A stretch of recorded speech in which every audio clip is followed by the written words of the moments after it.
Boy, it's nice to see a full crowd here on Veterans Day. Would you join me, please, stand to say the Pledge of Allegiance?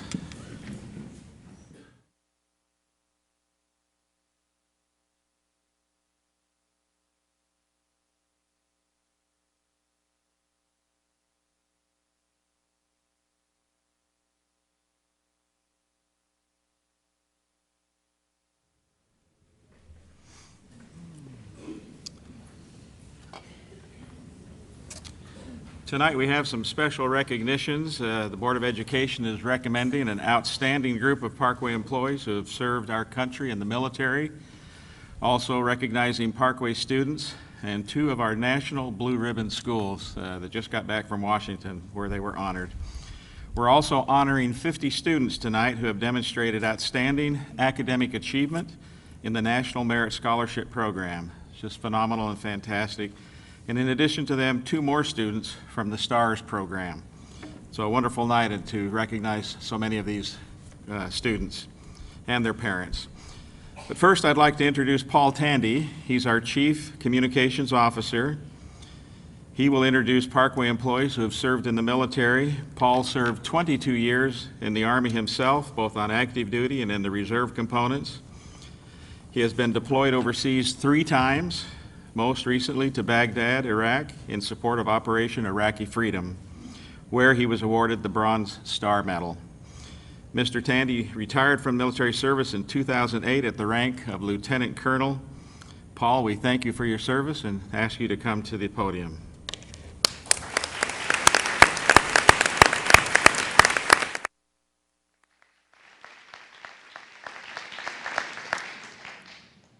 Thank you, President Jacob. That was very nice. I appreciate the opportunity to do this tonight.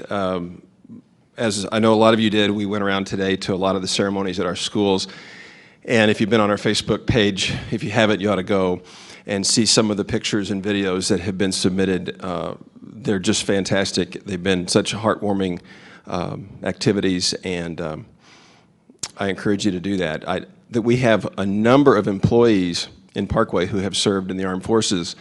In fact, through this process, we've learned there's close to 100. A lot of them, though, were honored today. And as the ceremonies that I went to, they were there and they were being honored, which is fantastic. So a lot of them are not here tonight, and probably because they were already participating in ceremonies today. But I would like to honor some of our very important staff members who are veterans of the armed forces. And so as I call your name, if you are here, if you would please come forward and let the board recognize and acknowledge you. I would also like to point out that our board president, Chris Jacobs, served in the United States Army, as well as Dr. Sam Sortino served in the Air Force, in the Air National Guard. So thank you to you two for your service.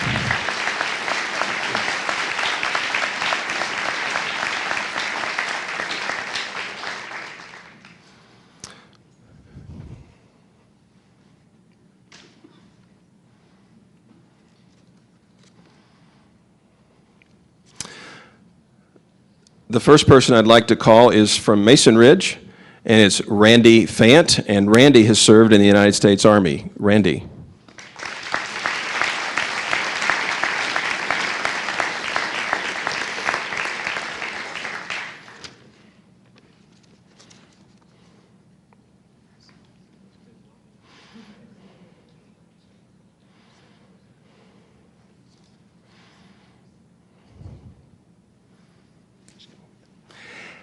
And then from Oak Brook, I know he's here, Mr. Kevin Helton, who served in the Air Force. Mr. Helton.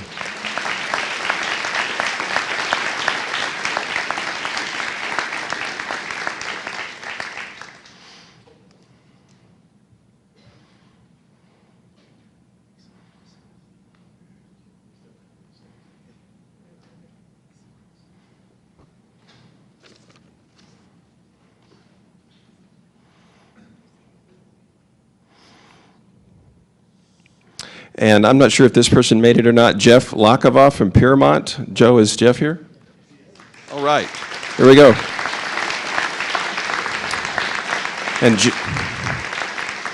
And Jeff served in the United States Marine Corps.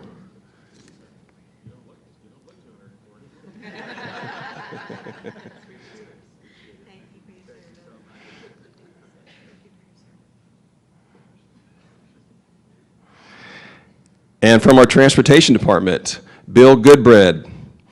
And Bill also served in the Marine Corps. Is Bill here?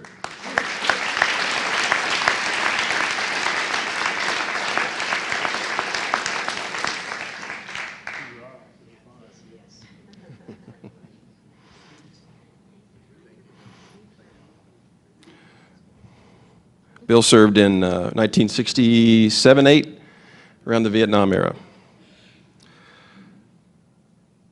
And I don't know, yes, he is here, from Carmen Trails, Mike Schultz. Mike.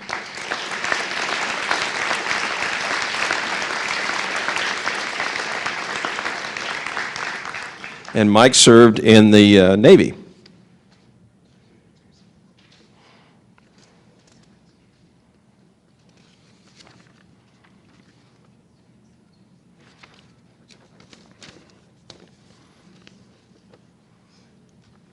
And did B.J. James make it tonight? Did anybody know? From South High? So B.J. Couldn't be here tonight. From our security department, Paul Taylor. Is Paul here? Oh, he's behind. There's Paul. Thank you, Paul.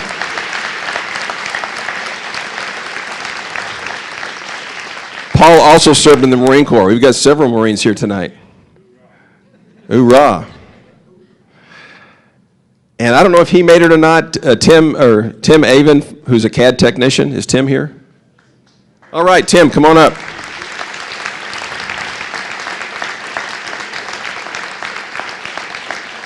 And Tim served in the Navy.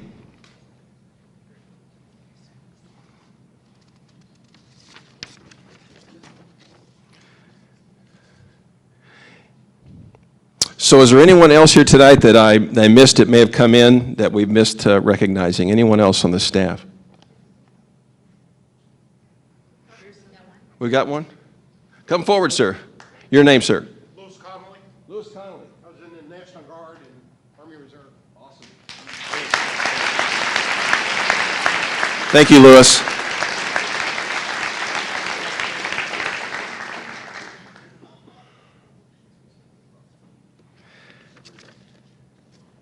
And as Kathy organizes for a photo, who do you want from the board over there?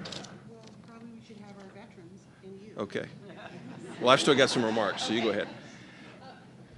Well, I've still got to do some remarks.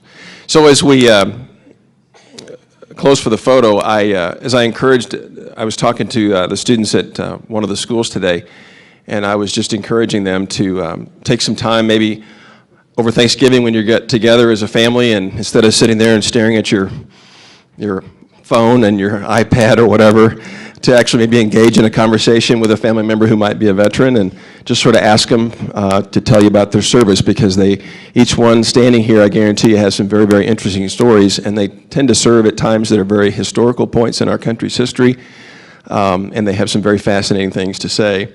And so I would encourage family members and friends of our vets to engage in some conversations and learn a little bit about their service.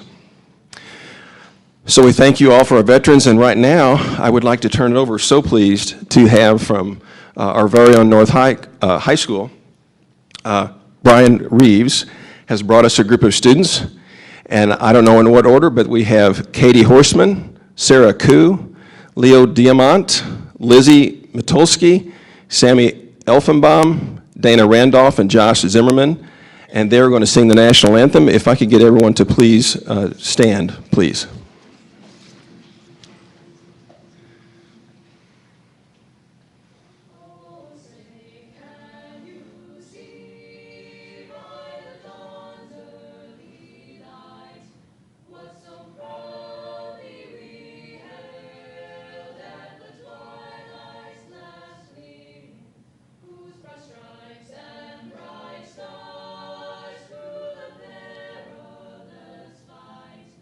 O'er the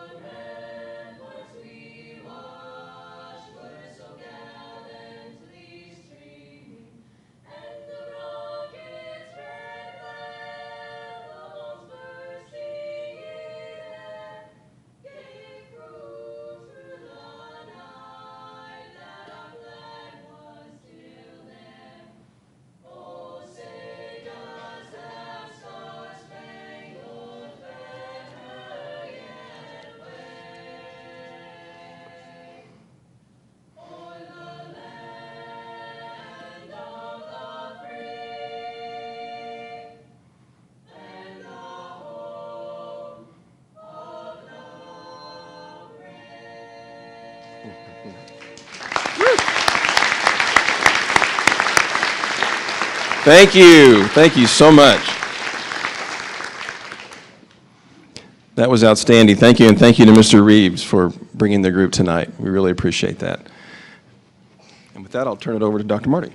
Well, this is just impromptu, but I just want to say we had some of our schools have ceremonies today. I'm so proud, and I know Chris was out and about, and I know my colleagues at district office were out. And I just want to thank our principals and our school community.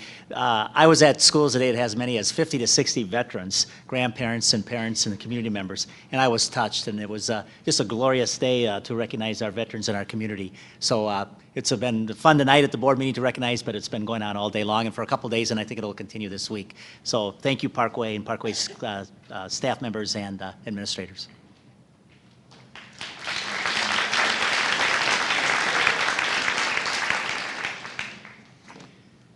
Good evening, President Jacobs, members of the board. Tonight, I'm here to begin our recognition of our National Merit students. So we have 50 Parkway students that have been recognized by the National Merit Scholarship Corporation. National Merit Scholarship Corporation is an independent, non-for-profit organization that conducts competitions for recognition and college undergraduate scholarships through two programs, the National Merit Scholarship Program and the National Achievement Scholarship Program. The National Merit Scholarship Program is an annual academic competition which identifies seniors who represent the top of their graduating class. Commended students placed among the top 5% of more than 1.5 million students who entered the competition by taking the preliminary SAT National Merit Scholarship qualifying test. More than 1.5 million juniors and over 22,000 high schools entered the National Merit Program by taking the National Merit Scholarship qualifying test, which serves as the initial screener. 16,000 students, representing less than 1% of U.S. high school seniors, qualified as National Merit semifinalists. 29 Parkway students earned National Merit semifinalist status, and an additional 21 students are recognized as commended.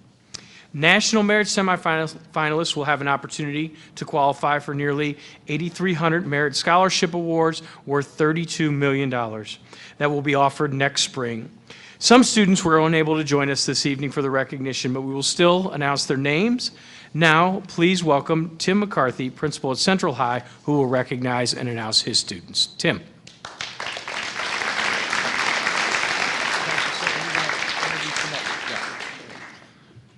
Thank you, Mr. Kirchhoffer, and to the board on behalf of all of the high school principals in their respective communities. Thank you very much for recognizing these wonderful students tonight. Students, as we call your names, please come forward. Start with Dr. Marty, and then shake hands with all of the members of the board, and then you'll gather in school groups over here to my left. So Central High's National Merit semifinalists are Gajan Kumar,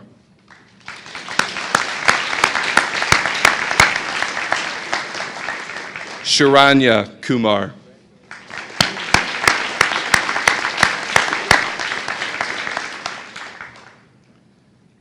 Simran Panwar,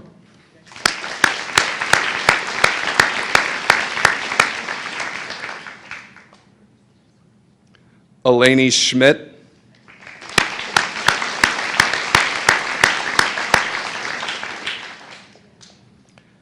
Abigail Ernest,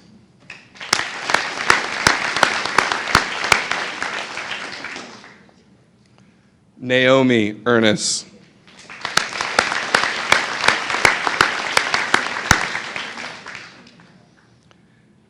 Central High's commended students able to be with us this evening, Nathan Dettelbach,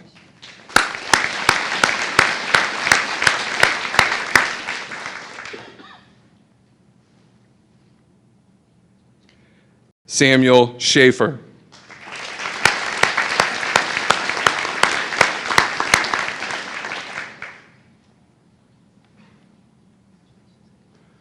Lucas Shanker,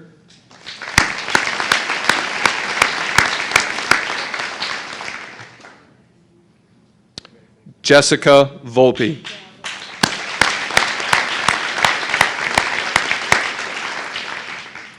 Central High had 3 semifinalists unable to be here, but I would like to read their names: Jennifer Wayland, Joshua Yang, and Jingong Zhang.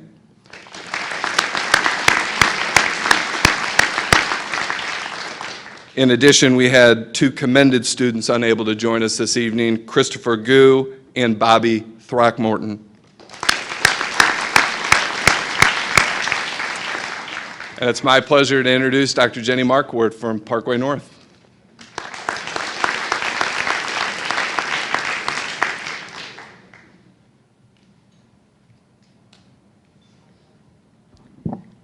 Good evening, everyone. It is my pleasure to announce the North High National Merit Scholars. And just to add that these young men and women are obviously amazingly talented intellectually, but just amazing young people. And so we are very proud of all of their accomplishments. So we have from North High, Ottawa Mbea, who could not be with us tonight. Philip Hayfitz, please come forward.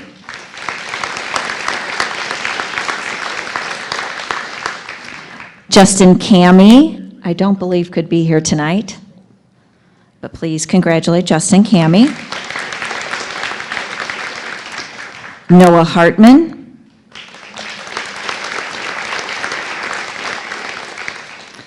Daniel Lev.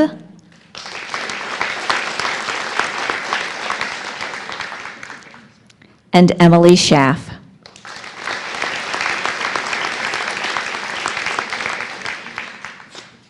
And it is my pleasure to announce Dr. Patrice H., who will honor the South High National Merit Scholars.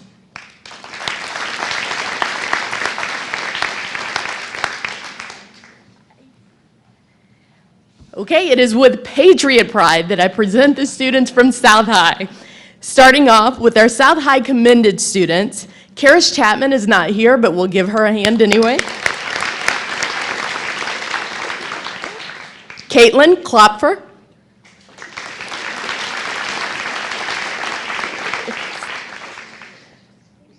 Christopher Mark.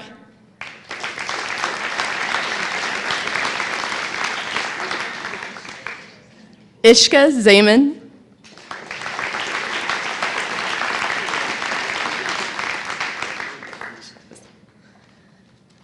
And now for our South High semifinalists. Derek Burnt.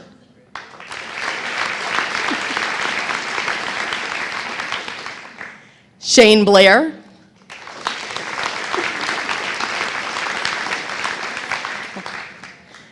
Sarah Jackson.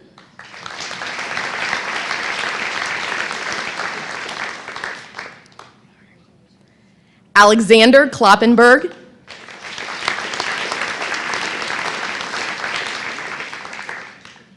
Cy Peeney.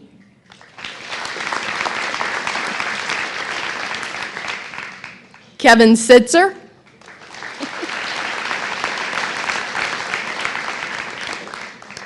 And Rachel Zhang.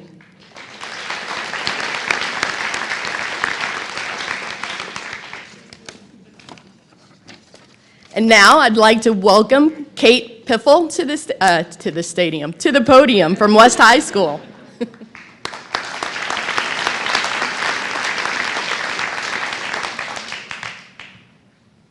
Hi, good evening. Before I bring up my fellow Longhorns, if I could, I'd like to, on behalf of Central, North, South, and West High, if I could have the parents please stand and say thank you for all of you done for all of our students this year. Parents, please stand.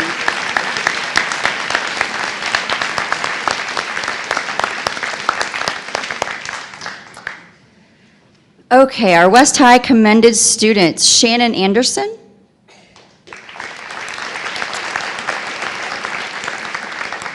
Andrew Impastato. Julia Lee. Milan Malhotra. Rachel Osborne.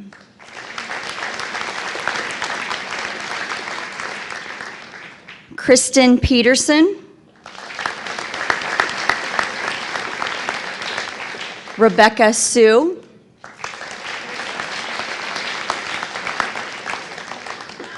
Joan Tao. And Mark Umstead.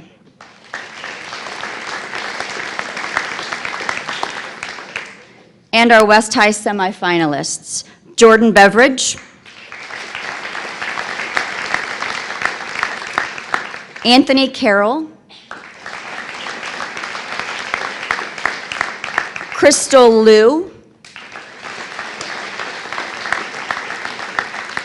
Matthew Peterson, Joseph Ross, Clara Sun, Samuel Waite,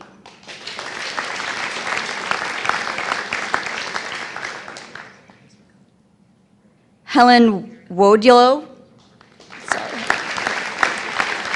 and Stephen Zhang.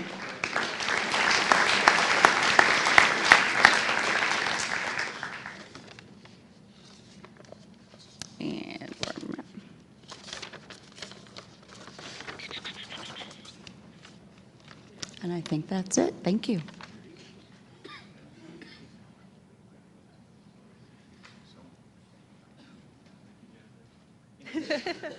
Good evening. Tonight, I'm here to present the winners of a STARS Award. So this summer, aspiring scientists participated in the Students and Teachers as Research Scientists program at University of Missouri St. Louis.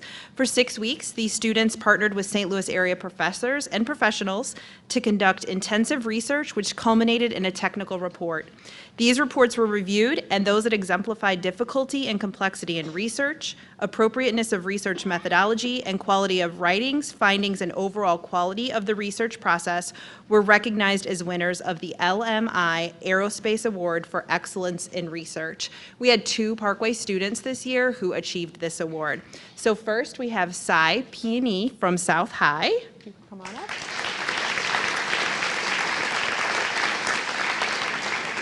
Her project was titled The Effect of Miglustat on Bone Mineral Density of In Vivo Hypophosphatasia Mice Model.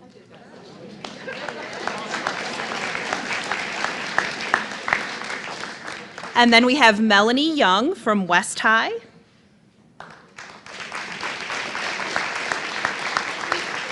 Her project was titled Assessing the Status of Thivoflavin T as a Substrate of P glycoprotein Using Live Cell Fluorescence Imaging. Congratulations for your research and accomplishments.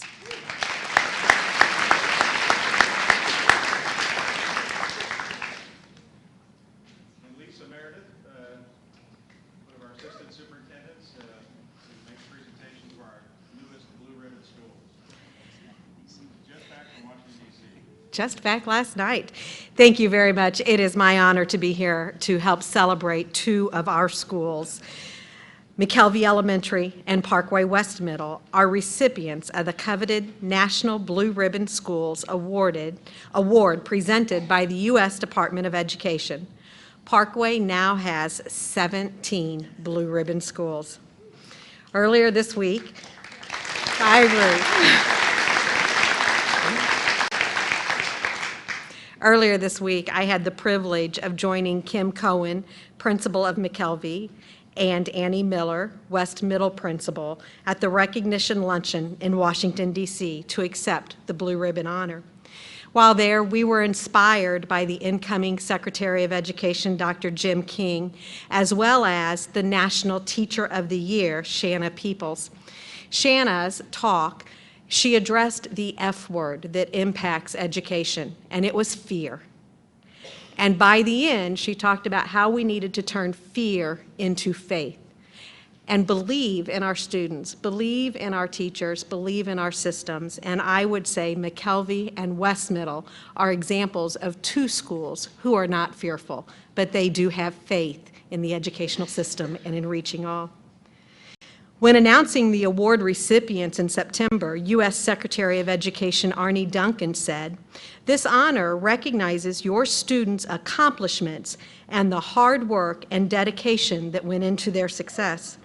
Your journey has taught you collaboration, intentional instruction, and strong relationships in school and with your community.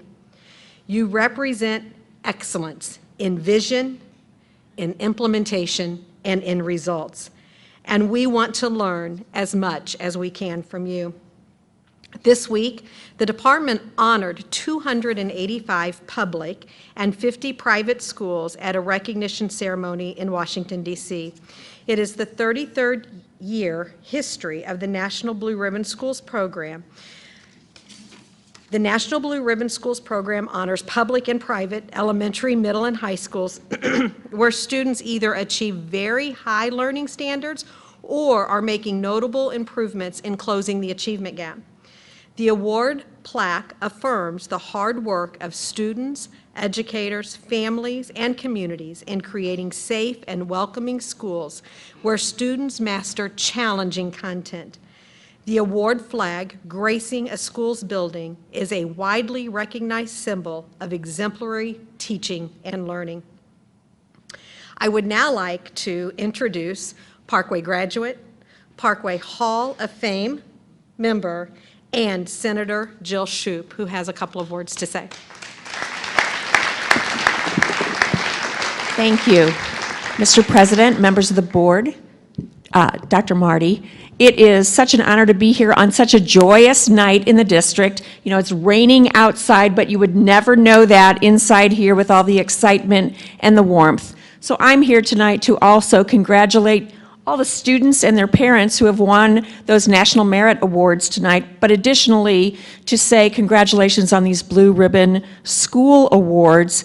You know, when you talked about 285 schools, I want to put that in a little bit of perspective. So this year, 285 schools were selected as Blue Ribbon schools. That's out of all the schools across the nation. Remember that in Missouri alone, we have over 520 school districts. Multiply that by the number of schools in each of those districts and then spread that out throughout the nation. And these are really impressive and exciting awards that say to me, not only do you care deeply about the success of our students, but the people in our schools in this district that I care so much about, reach out and work with kids, meet them where they are to move them forward. And that is so critical and important. So I'm delighted and honored to be here with you to celebrate your staff, your students, your teachers, and yourselves. Congratulations on all of you have done.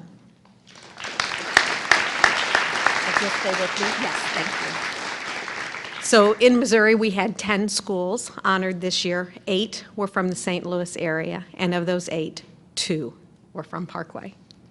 Pretty proud. I now invite McKelvey Principal Kim Cohen, Assistant Principal Luke Dix, and Jamie Moore, Math Facilitator, to please join me at the podium.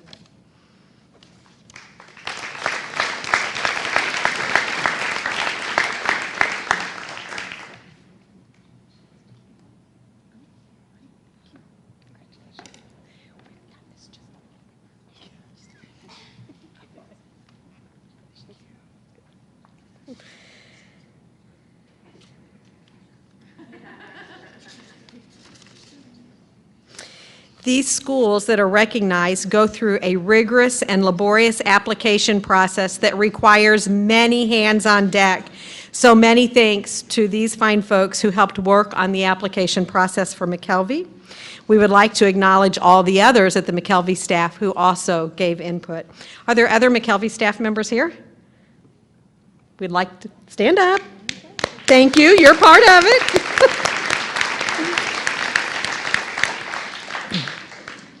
Again, congratulations to our newest National Blue Ribbon School, McKelvey. Wood West Middle Principal Annie Miller, Assistant Principal Allison Love, and ELA teachers Mary Bird and Cecilia Ryan, please join me at the podium.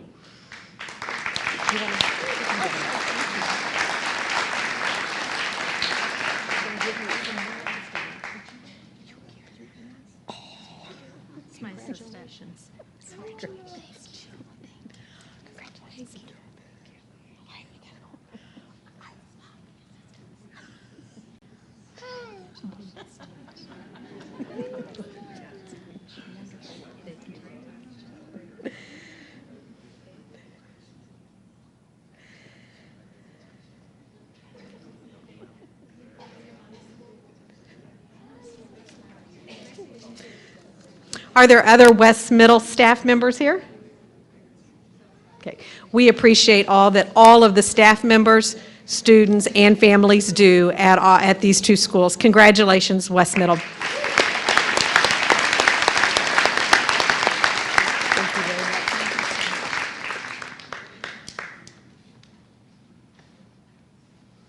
want to thank all the parents especially for celebrating with us these great accomplishments of your students and everything else that we've done here. It's just wonderful. We're going to take a 5.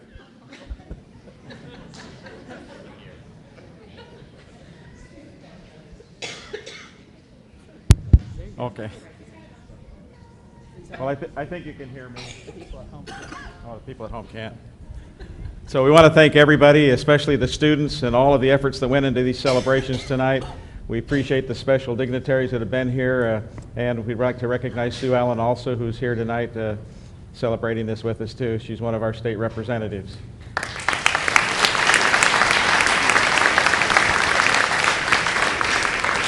So thank you again. We'll take a 5-minute break, a brief break, and then we'll get back to the meeting.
Thank you. Welcome back to our continuation of the board meeting.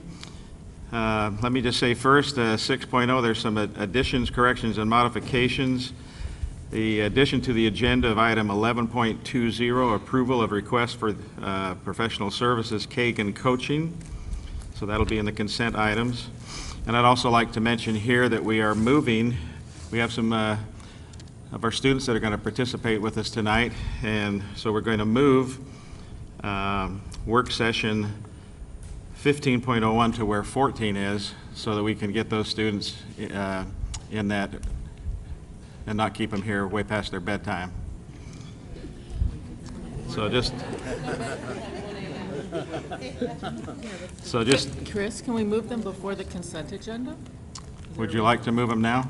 Why don't we do that? All right, let's do that. We'll do that first. Lisa, you are up. No, we have to do citizen statements. Before citizen statements? We do citizen statements. Okay, I'm sorry. You're almost We've up. got you all messed up. You're almost up. Yeah, don't change things on me. I'm sorry. I would feel the same way. No, Oh, we have to approve the agenda. that comes Citizen after. statements first. Yes. So we will go ahead with the citizen statements. And I just want all of you to know there's quite a few of them tonight. You'll have 2 minutes in which to say what you want to share with us, and you will all receive a reply in writing. But right now, let me just say one thing too. As I look over the sheet, there's a couple of things I just want to make sure that I tell you so that we don't step on some of the Missouri laws that govern what we do in these meetings, and especially as it relates to our students and our employees. Several individuals have indicated a desire to make a public comment tonight. I've reviewed that sign-up sheet, and many of these individuals have requested to speak on a personnel matter. The Board of Education does not hear public comment on certain matters in open session. These are topics which include specific personnel matters and student matters. Matters such as these are closed topics under Missouri Revised Statute 610-021, and I know you're interested in subsection 3, 13, and 14, but they all govern those kind of things so that we don't do something that puts in jeopardy either a person or a student. Therefore, we cannot allow public comment on specific personnel matters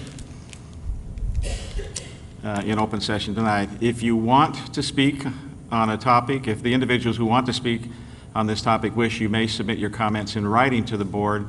Additionally, for those of you who do speak tonight, if your comments begin to address specific personnel or student matters, then I'll have to remind you about that, and you'll have to stop and sit down. All of that is just so that we maintain the privacy that's required for students and for employees. With that in mind, we will begin with Kevin Schukers. If you would just state your name and your address for us, please, so we make sure we have it right here. Kevin Schukers, 1931 Pickard Drive, Okay. St. Louis, 63146. Thank you. President Jacob, Dr. Marty, members of the board, I'm one of those folks you just mentioned that want to talk about the personnel matter. I understand that you don't want to necessarily be able to hear it in public here. Unfortunately, and I'll abide obviously by your rules, but what I want to state very clearly is this situation, and I think everyone knows there's a group of us here to talk about it tonight. Every one of us have very, very passionate feelings about this, and there is somebody that's being wronged, and we should have the ability to speak to it in public, in a public forum like this that we pay taxes to support, that members of the armed forces, 2 of you here, obviously on the board, fought for that right for us to have the freedom of speech. We should be able to speak to that. We really should. I mean, this person that I want to talk about has made a profound difference on my family. Okay? Yeah, if you want, I can speak to it. I just won't mention a name. Is that acceptable to you? I hope so. I just don't want to do something that, Oh, I understand, sir, and that's why I want to respect that. I really do. As a board, we want to be completely open and unbiased too. Sure. So that, Well, there's a certain teacher, at West that taught 2 of my 3 kids.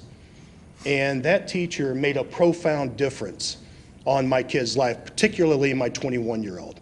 When he was a senior, he suffered a very unfortunate incident that caused him his senior year from November 17th onward to completely lose any desire to graduate from school. When he did that, there were two people at West that saved him. One of those was a coach, and the other was the teacher in question. That teacher spent the time with my son that nobody else would. She made sure that he graduated. She made sure that he got all of his work done. She made absolutely sure that he came out of West High a much stronger man. Okay, I'm sorry, you're 2 minutes, so we've reached that. I appreciate your comments. All right. Well, thank you. Thank you, too.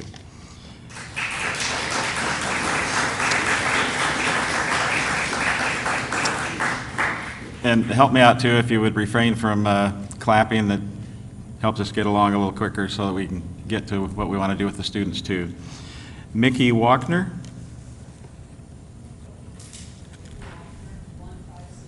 You can wait till you get up to, because people at home that are watching, they want to hear your wonderful.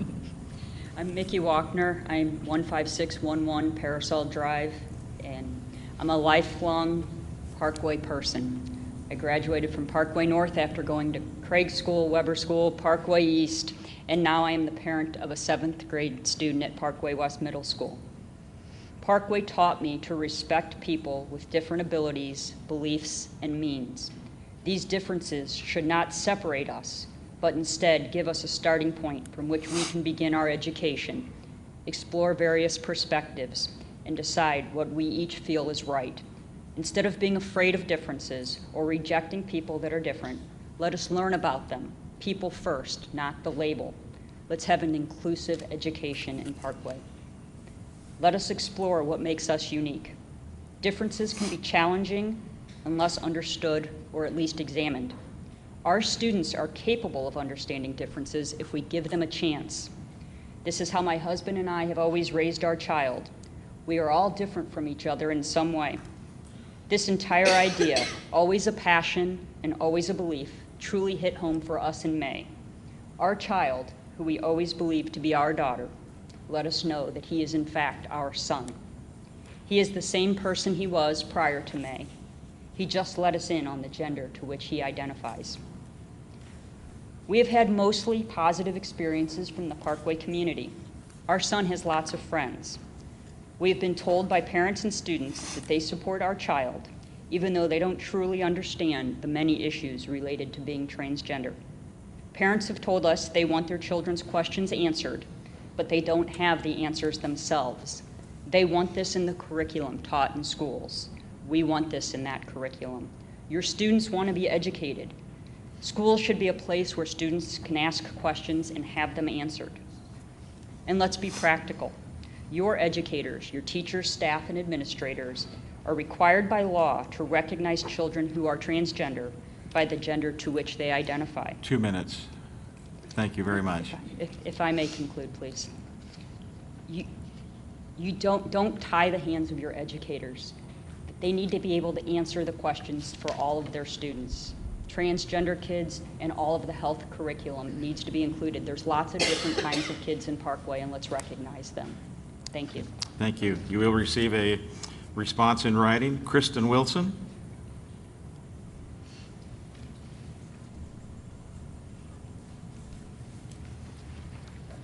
Hi, I'm Kristen Wilson, and I live at 538 Kenilworth Lane. I'm currently an 8th grader at Parkway West Middle. At my school, our motto is where everyone stands together with a purpose, place, and voice. All the students there do a very good job of following and respecting that motto. We all make sure we respect one another. But why are we being taught about some lifestyles and not all of them? That doesn't seem fair. We cannot pretend that certain people don't exist. They deserve equal respect and understanding. They also need to feel safe. I worry about some of my friends who are in the LGBT community who don't always feel accepted or understood. For them, my friends and I ask that you make the necessary changes to our studies to simply educate everyone on our basic differences. Just teaching us about certain lifestyles that don't include everyone is not supporting West's school motto. By updating the health curriculum, all students will understand everyone's differences and respect one another. As I enter into high school, I hope that all my peers have the knowledge about these certain topics that are not being taught now, so we are all educated and are able to stand together as one. Thank you. Thank you very much. Susan Seidel.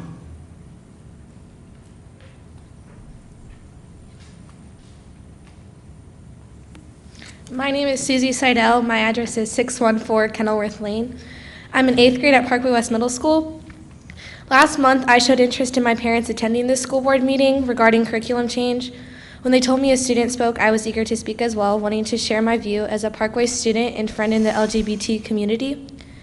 In elementary school, I learned how to write sentences. In middle school, I learned how to find x in an equation.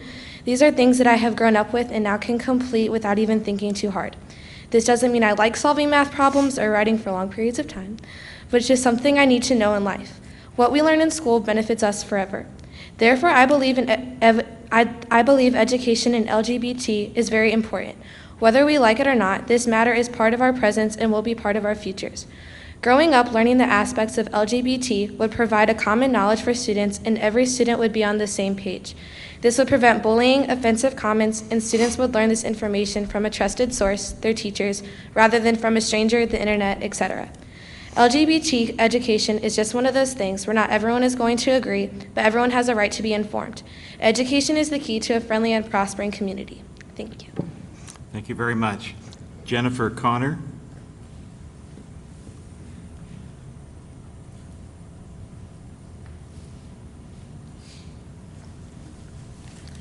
Hello, I'm Jennifer Connor, 1215 Devonworth Drive. I've got 3 children that have this teacher in question. Currently, my youngest daughter is a freshman and has this teacher. She's an incredible teacher. She's passionate, engaging, funny, and inspiring. My 2 oldest children also had her as a teacher and were inspired enough to become journalism majors. She's well revered within the school as a teacher in and out of the classroom. Her extracurricular work with the students has gone above and beyond what most teachers have done or will commit to. Her life lessons to our kids have been invaluable. I ask that you review the current petition with over 590 signatures, 161 comments from current students, past students, and even Parkway West teachers. The impact that she's had on so many people is undeniable. This teacher that all children want and deserve to have, as a parent, she's the teacher we wish our children could have for all the subjects in high school. Since her leave of absence, my freshman daughter has struggled significantly. Currently, there's only 1 grade in the grade book. In place of a 15-year, highly respected veteran teacher, Parkway's put a substitute teacher who has not demonstrated the qualities that are needed to teach a very critical foundation year for freshman students. The substitute teacher clearly does not have the knowledge or creativity for teaching different learning styles that this teacher exhibited on a daily basis. I feel that the Parkway School District is punishing my child as well as many more children by suspending this teacher indefinitely. Myself and many others have called and written many emails to administrators, board members, only to receive dismissive answers that do not address when this teacher will be allowed back in her rightful position to teach our children. We've all made mistakes in our lives. I do not feel that a 7-week suspension for a teacher with an impeccable record for such a minor incident should result in such a lengthy suspension. Your 2 minutes, I'm sorry, are up. I'm sorry, I'm going to go ahead and finish. Every day that she is out of the classroom, you are denying our... I'm sorry. Carrie Vols.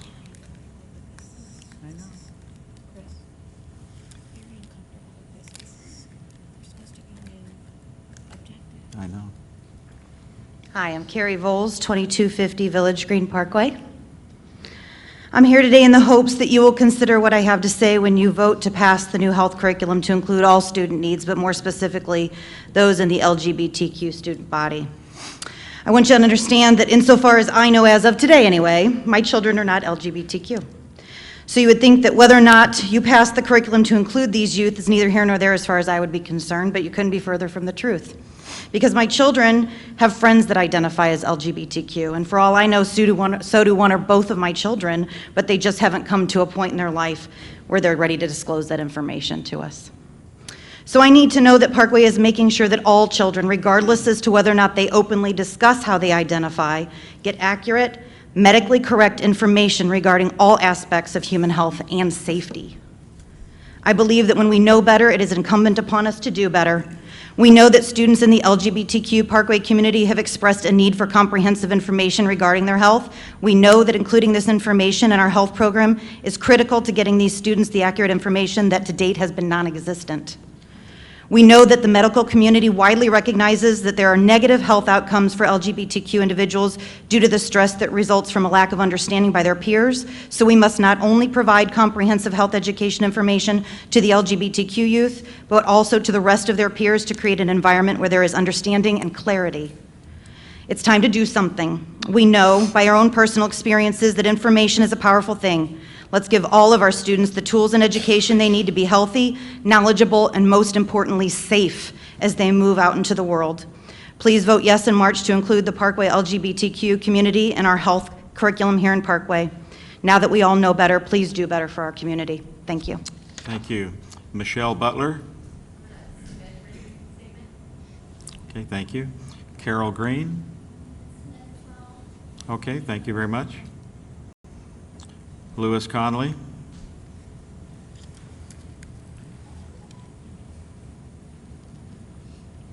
Thank you. President and board members, my name is Lewis Conley, and I live at 564 Briarwick Drive. I'm here to support the said teacher. I feel strongly that the board should vote to reinstate the said teacher. The said teacher is an excellent teacher and respected by both the students and the staff.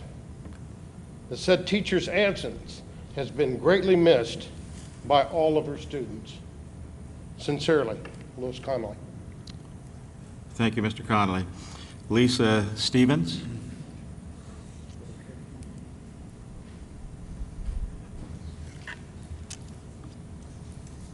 Lisa Stevens, 618 Kenilworth Lane. Good evening. I am a parent of 3 sixth graders. Yes, they are triplets, at Parkway West Middle School. People always look at me funny, so I have to clarify. I have 2 daughters who are neurotypical, and I have 1 daughter with autism.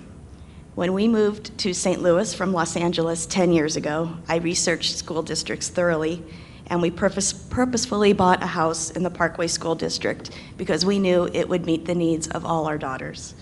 I am here tonight to state my support for the new proposed curriculum at Parkway.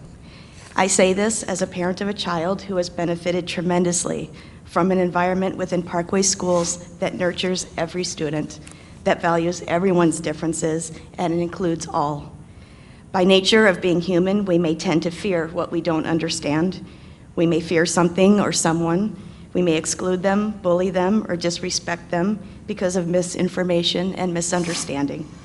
Sometimes it's purposeful, but most often it's with no malcontent. Our daughter, who is also different, has benefited endlessly because the teachers, administration at Parkway have strongly encouraged an environment of inclusion and dignity.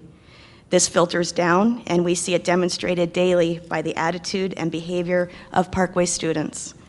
Just like civil rights and disability rights before, we are now embarking on a time where a marginalized group is also asking to be understood, respected, and included within a framework of science and a research-based curriculum.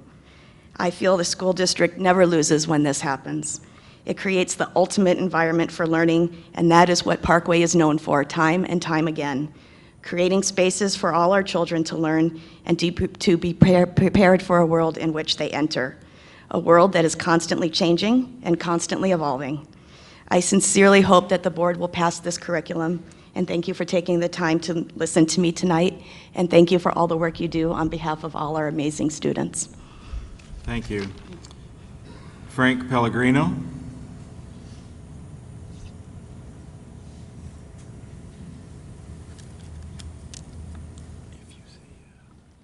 Hello, I'm Frank Pellegrino. My wife and I live at 1210 Dry Ridge Road. We have 2 daughters attending Parkway West, a freshman and a junior, and the subject is the teacher. Based on input I've received from my daughters, this teacher is very talented. In fact, my freshman tells us that she learned more in 6 weeks with this teacher than she had in all previous English classes combined. The focus today is concern for education.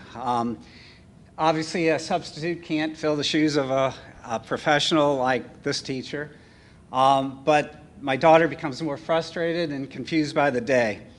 For some time, I've actually been concerned about the quality of education at Parkway West. I hear a lot of negatives about various teachers. This one, it's been all positive. So the desire is to get this teacher back in the classroom as quickly as possible. It was mentioned there was an online petition. I would encourage you to go out there and read some of the comments. Overwhelmingly from teachers, students, and parents alike, it's very positive. It's clear she was a caring, very concerned teacher interested in the well-being of her students. So we ask that you reinstate her as soon as possible. Thank you. Thank you. I think I'm saying this last name right. Sarah Van Sleet? You'll correct me. That's exactly right. I'm very impressed. I am Sarah Van Sleet, and I will deviate from the topic at hand, and it's I'm here for Bridgeton Landfill. I do their community relations, actually, and they're at 13570 St. Charles Rock Road, Bridgeton, Missouri. And I wanted to say, first of all, that we had a fantastic group of high school teachers from the Parkway School District out for teacher training last week, and they were so excited to be there, and they learned so much about science. I got an amazing email back from them that I shared with all of our engineers and scientists and bioengineers, and they were so thrilled that they had taken part in this teacher training, and so thank you for that. I also wanted to say that I know there's been a lot of confusion in the news lately, and many concerned school districts, and we appreciate the concern, and we wanted to just come here and say that Bridgeton Landfill is safe, and it's in a managed state, and it's intensely monitored, and we recognize that the confusion is out there, and we hope that the recent CDC's report on the air, land, and water around Bridgeton Landfill, that it's safe, has provided a measure of comfort to anybody who is concerned. And we also have posted a number of expert reports lately as part of our ongoing litigation brought by the Attorney General, and that's on our website, bridgetonlandfill.com. And the reality is that, scientifically based reports like the CDC's or the repeated assurances of the EPA sometimes don't make the headlines like more scary things do, more alarmist things do. So we're trying to combat that and make sure that everybody gets the CDC's and the EPA's reports too. And we really do believe that it's physically impossible for what's going on at Bridgeton Landfill underground, the subsurface reaction, to ever reach Westlake Landfill under current conditions. And so we recognize that school districts, some felt a need to communicate with their community, and we appreciate that they did so with such concern. And we're parents too. I'm a mom of 3, so we want to keep the school board informed, and we appreciate being a part of the discussion with your teachers, and we always encourage teacher training to happen on our landfill with our scientific experts and our engineers. They love it. So thank you, and I'll have a handout for you. Thank you very much for that glowing report. Pamela Kramer.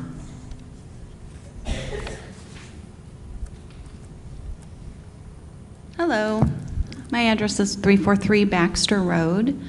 I am a Parkway parent of a 5th and 7th grader. I am here to express my support of the proposed sex ed curriculum frameworks. On this Veterans Day, it's fitting that I'm here to urge you to be on the right side of history. With change comes progress. In the 60s, the educational challenge was integration. In the 80s, it was inclusion for kids with disabilities. Today, we face a historical crossroads for our gay and transgender children. Can you imagine treating a student of color as if they didn't exist? Or a child with cerebral palsy in a wheelchair? Why then are we considering the exclusion of gay and transgender children? But this curriculum update is much more than that. There are many positive improvements that should not be overshadowed by a religious debate. And as elected officials, it is your duty and your obligation to ensure separation of church and state. And more importantly, that you ensure every student has a voice, every student is included, and every student feels safe. You do not want to be on the wrong side of history. Vote to pass this curriculum. Thank you. Thank you very much. Dennis Morrell?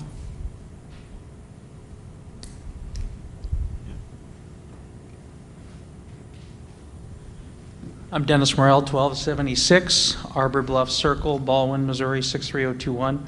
I spent some time up here last month at the meeting and talking about the sexual ed curriculum. I talked not about an opinion, but about a process and transparency and things like that. I've heard a lot of far-reaching remarks here, and I think when you talk about transparency and the facts that drive decisions and where they should go, make sure our children are taught with facts in mind and not opinions and things like that. I think that's pretty critical. So I'm looking forward to the response to my email from 3 weeks ago to Mr. Ramspot on some things after we talked that maybe I can help in some way to help drive a process that gets to those facts. 3 weeks isn't a lot of time, but we're 120 days out before a decision is made. And maybe there are some changes. I'd kind of like to see what those are. In the spirit of transparency, I'm not sure if there is a place where I can find out where those things are, but it'd be good to know. The other thing I've come to learn that for whatever reason, the proposed curriculum that's not yet been approved by the board is being taught right now at a West Middle in the 6th grade class. Kind of surprising to me. I kind of thought there'd be, some sort of a process like I talked about that not supposed to do that until it's been approved. There's that process you have to follow. So I think we all want the right things. I think opinions or not, the facts and the evidence have to drive what the policy needs to be. And until we get there, we can't really teach anything. You're just teaching opinions at that point. So my hope is that, and I guess in a lot of ways I'm kind of throwing down the gauntlet here, I'm willing to help in any way I can to find these facts and the evidence that drives the policy. Pro bono, whatever it takes to do that. I like to see truth in what we teach our kids, and I don't know that we're getting there. That lack of transparency kind of scares me a little bit. Kind of wonder why things aren't out in the open. So Sorry, appreciate Ms. your help. Thank you. Thank you very much. Amy Martin?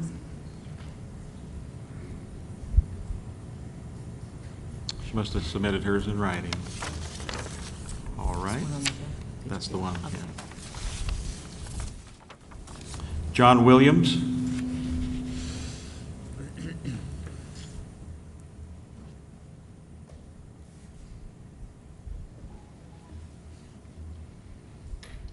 Hello, I'm John Williams. I'm here with my wife, Sarah. We live at 49 Brookmill Lane, Town and Country, Missouri. We're here on behalf of that said teacher as well. I have two children that have this teacher, one that has her currently, one that's had her in the past, both of which are extremely better people because of her. My daughter has her now. She desperately wants her back in the classroom as making a huge impact. She embodies the definition of an exemplary teacher. She is the trusted adult in the building for my children. Please consider what is best for all the children and not just a few. Removing her from the classroom is an injustice. She made a mistake. She is human. You have a great opportunity at Parkway West and the Parkway School District to demonstrate forgiveness. There is so much value in an adult teacher humbling herself to admit a mistake and apologize to students involved. This process would lead to healing and closure. She's a teacher who impacts lives, invests in her students, and connects with them, as you've already heard tonight. She's past, present, respect her. Students past and present respect her. Look at the petition that's been noted as well. The Board of Education, please do the right thing and reinstate her. Put her back in the classroom where she belongs. Thank you. Thank you very much. Liptong Chua. I want to do Spanish here, and it's probably not right. I'm Liptong Chua from 14410, yes, correct, Caroline Drive. And I'm speaking to you today because I'm concerned that the proposed new sexual health curriculum is omitting an increasing sexual health threat. that is the prevalence of internet porn and the risk of using graphic sexual images in the curriculum. I'm a licensed clinical social worker who volunteer at an organization that helps people who struggle with sexual addiction. I see firsthand the increasing number of young people who are addicted to internet porn. In the 2014 survey, with a nationally representative sample of 1,000 US adults, the survey reveals that for younger men between age 18 to 30, 17% first view porn before age 9, 38% before turning 12, and 88% first view porn before turning 16. Among the women surveyed, 25% of the girls between age 18 to 30 first view porn before age 12, and 61% view porn before turning 16 years old. Here's an account of a young man who described his first exposure to internet porn. I was shocked and excited. I felt scared and aroused all at the same time. I didn't know what I was seeing, but from that moment on, I was never been able to stop going back. Before the age of 12, I was addicted to porn. According to the Journal of Adolescent Health, prolonged exposure to porn leads to an exaggerated perception of sexual activity in society, belief that promiscuity is the natural state, and belief that abstinence and sexual inactivity are unhealthy. In addition, prolonged exposure to porn leads to broad-ranging sexual acting out and depression. There's a need to educate our students about the lurking dangers of internet porn and teach them how to deal with it. On the same line, I strongly against the use of graphic sexual materials in sexual education because it can be overwhelming and even frightening. In my work with sexual addicts and their families, many could recall their first encounter of graphic sexual images, usually at a young age. I'm sorry, your time is up. All right, I'll Sorry. submit this. Thank you very much. Logan Williams.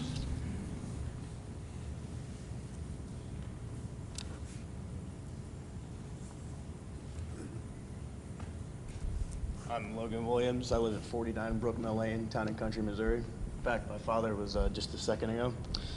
I'm the junior at Parkway West High School, coming in to speak on behalf of said teacher. She made a really, really big impact on my life as a freshman. She's my trusted teacher. She was a real reason why I wanted to stay at West, actually. I, at one point, was thinking of going private, and she's one of the real reasons I stuck with Parkway. She's very encouraging. She helped me grow in many different ways, especially in writing, since I'm not very well at it. But also with the way that she treated everyone. She was very, very open and very positive, and there wasn't a thing about her that didn't just tell you wanted to be more involved in her room. Also, last year we had a janitor at our school named Ollie. He was struggling with strong medical issues. She funded the whole, or helped fund the whole thing, get the whole GovFundMe started. Very positive press for Parkway. But I want to emphasize on the second chance part and for forgiveness here. I know I've made mistakes. Every single one of us in this room, I think we've all made mistakes.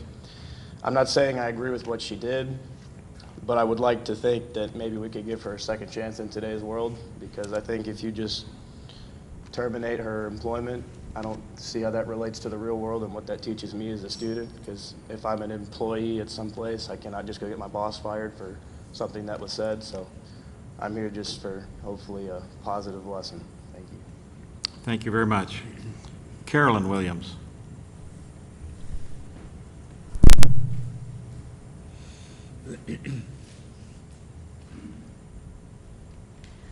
I'm Caroline Williams. I live on 49 Brookmill Lane, and Logan's my brother, and John Williams is my father, and I'm speaking on behalf of the teacher as well. I'm going to start off by saying I don't really like public speaking at all, but I will speak on behalf of this teacher because of how much I think of her. She creates an extremely safe environment. Whenever I walk into her room and she's in there, I feel so safe. She's my trusted adult, the only one in that building actually, and I knew that after the first 3 days of school, that if I ever had a problem, I could go speak to her and she would comfort me. She goes above and beyond for her students. She stays after and before school to help students with academics. She's very compassionate and kind, and she makes an extremely fun environment for students. She talks about current things and helps kids know what's going on in the real world. She's the highlight of my day. I can easily say I've laughed at least once every day in that class. She loves what she does, and it shows. There's a lot of teachers that just teach because, but she teaches because she wants to teach students and know that they walked out of that building with something new each day. And I also want to bring up about the GoFundMe page. I think that was very awesome because it brought good publicity to the school, and I know that's really good for Parkway to get good publicity in our city. Thank you. Thank you very much, Carolyn. Scott McKnight.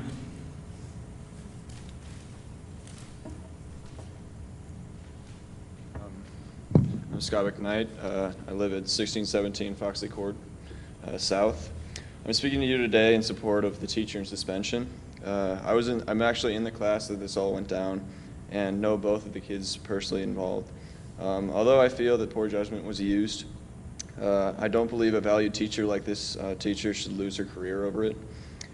She's taught me more in a few months than I have learned in the previous year. She teaches unlike any other teacher, as she is tough in the most beneficial way and emphasizes the importance of guidelines and deadlines like no other teacher I've ever had. I feel like so many other students recognize the importance of these skills not only in school but in life. I would like to bring her back, and I hope you consider the points I've stated in your decision process. Thank you. Thank you, Scott. Sue Weaver.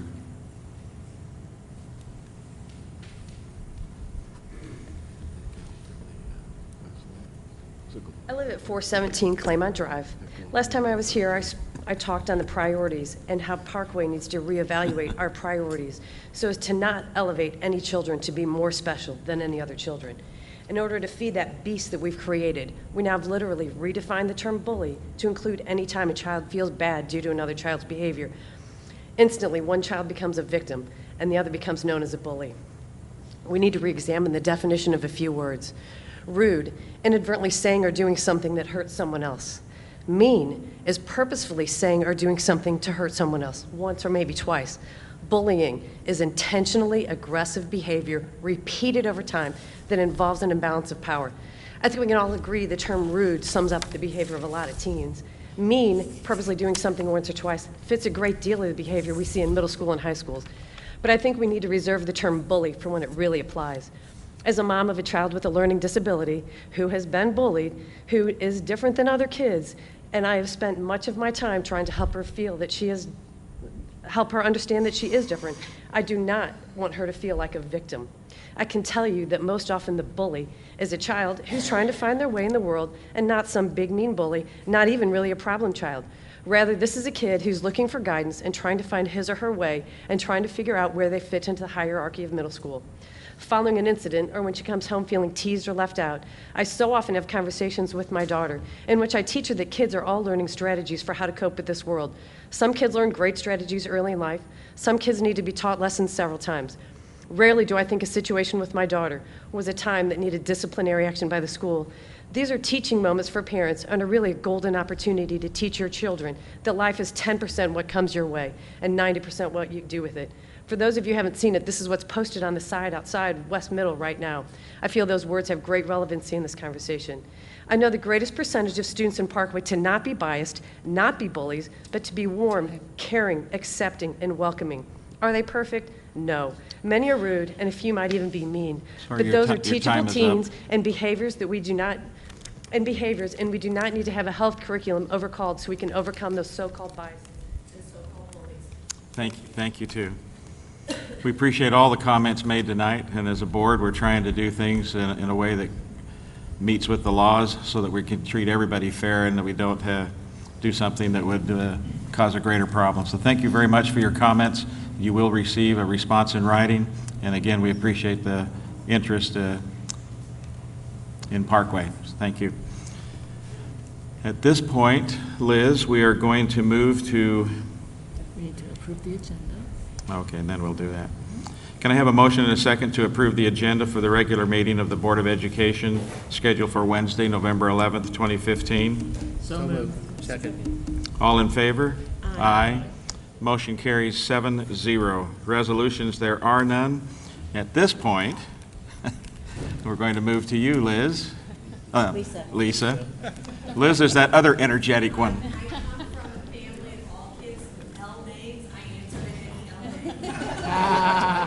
You're lucky. Lisa, Larry, Leanne. I answered any of them.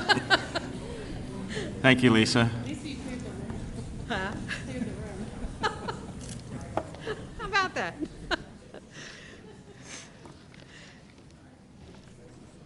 Okay, as the students get ready to come in,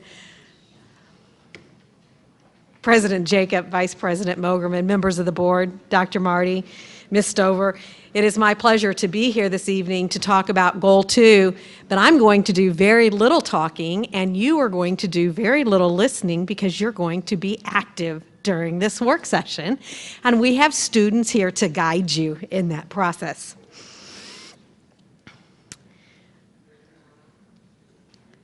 Helps if you turn the power on. So, Goal 2. All students are curious learners who understand and respond to the challenges of the ever-changing world. Understand and respond. These three words comprise the action associated in the Parkway mission. While capable, curious, and confident describe the desired characteristics or dispositions of Parkway graduates, it is the acting reflected in understanding and responding that comprises the desired outcome of a Parkway education. As we look at the measurable objectives under Goal 2, we want students to improve their ability to develop potential solutions for relevant problems in their community and world.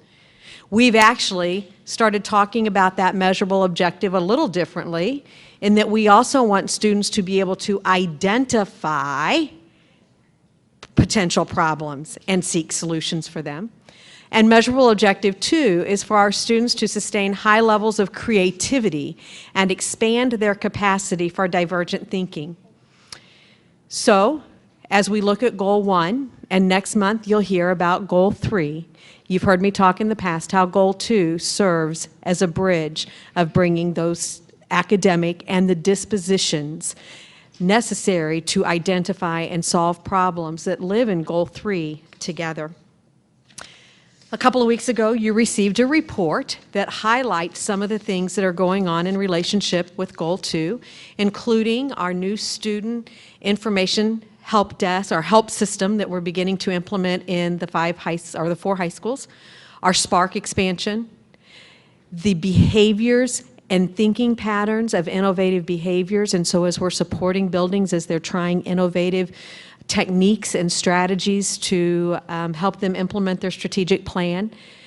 All of the work going on with Google, with our kids communicating and collaborating, our STEM initiatives, some photographs of some things that took place this summer with elementary Project Lead the Way offerings that our students had for the first time, and we're looking at expanding that. There's some more elementary students with Project Lead the Way. Got them creating, designing. Camp Invention, where our students are displaying the ideas and the tenacity, the resilience to continue to try to create things, persevering. Our coding, where our students are designing things and then coding to make them perform the way they want them to perform or to solve problems through coding. All of that comes together as we think about making sure that our curriculum is relevant and it is rigorous, where it transfers to learning outside of the school walls. So when we look at curiosity and creativity, curiosity is the urge to know more, the urge to explain something unexpected, positive reaction to something that is novel, and a need or desire to know about oneself or his or her environment. Creativity is coming up with a response that's novel, relevant, a sequence of cognitive operations that give rise to novel insights. For a lot of us, we're uncomfortable in those situations. We want to know what to expect. We want to know what to follow. The ability to transcend traditional ideas and not necessarily following set rules and patterns. The ability to create and produce original and unique ideas. And then the bringing into being something that did not exist before. Those are the kinds of experiences we're trying to give our students. And this evening we have students here who are going to help you have some of these experiences. So now I'm going to turn it over to Bill Bass, one of our coordinators of innovation, along with Kim Lenskog and Amy Johnson, correct? And some students. So here's Bill, and we're not going to talk long before we get you up and moving. So, good evening. I want to just start by letting you think about when you were a kid and you would go to the library. And I distinctly remember going to the library as a student, and I would ride my bike in Nevada, Iowa, and I would ride it for 2 miles to go to the library because that's where the information was. That's where the books were. That's where I needed to go in order to complete my homework. That's all changed. The library is a different place now. And one of our libraries in Parkway has been leading the way in the St. Louis area around this thing called Makerspace. And I'm going to let her tell you about that. But really, if you think about this, if you think about the world around us, and we talk about kids being creative, curious, and confident in an ever-changing world. And when we talk about curiosity, for me, curiosity was in that library and it was in the books. I don't need the library for the books now. I need the library for completely different things. So I want to introduce Kyra Landolt from Northeast Middle School and let her talk to you about what the library is and what makerspaces are around curiosity.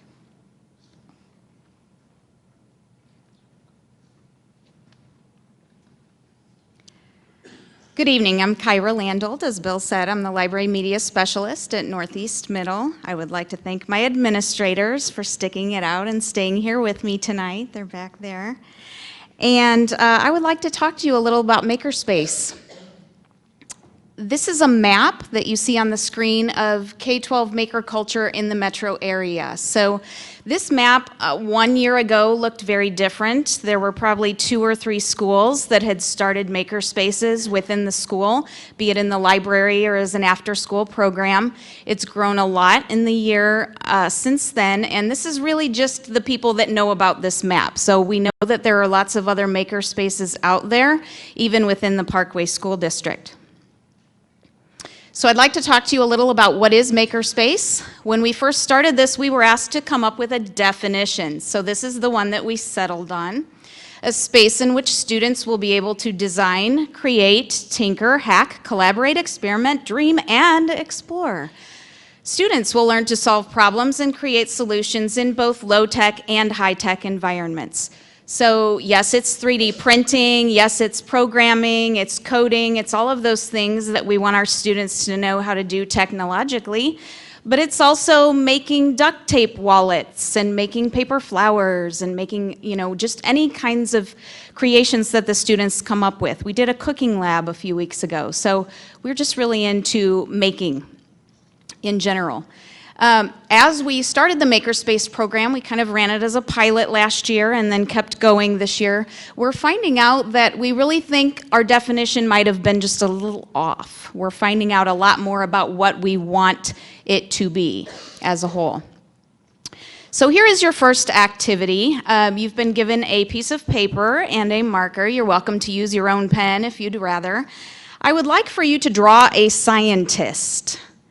You will not be judged on the basis of your artistic ability, nor will you have to share what you have drawn. I'm not going to put them up or anything like that. This is your own private little masterpiece here. You have about 2 minutes to draw your scientist. Go ahead and begin. Do you need me to check? Make sure they're drawing? Yeah, maybe.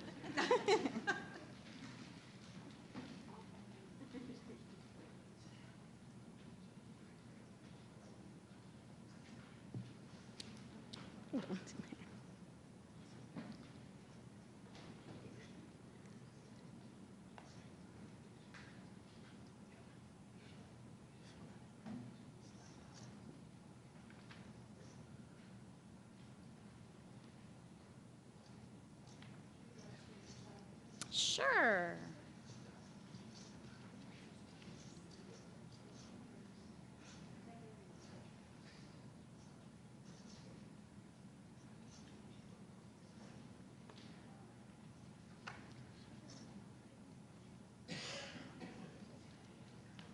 Okay, just a couple more seconds to finish up.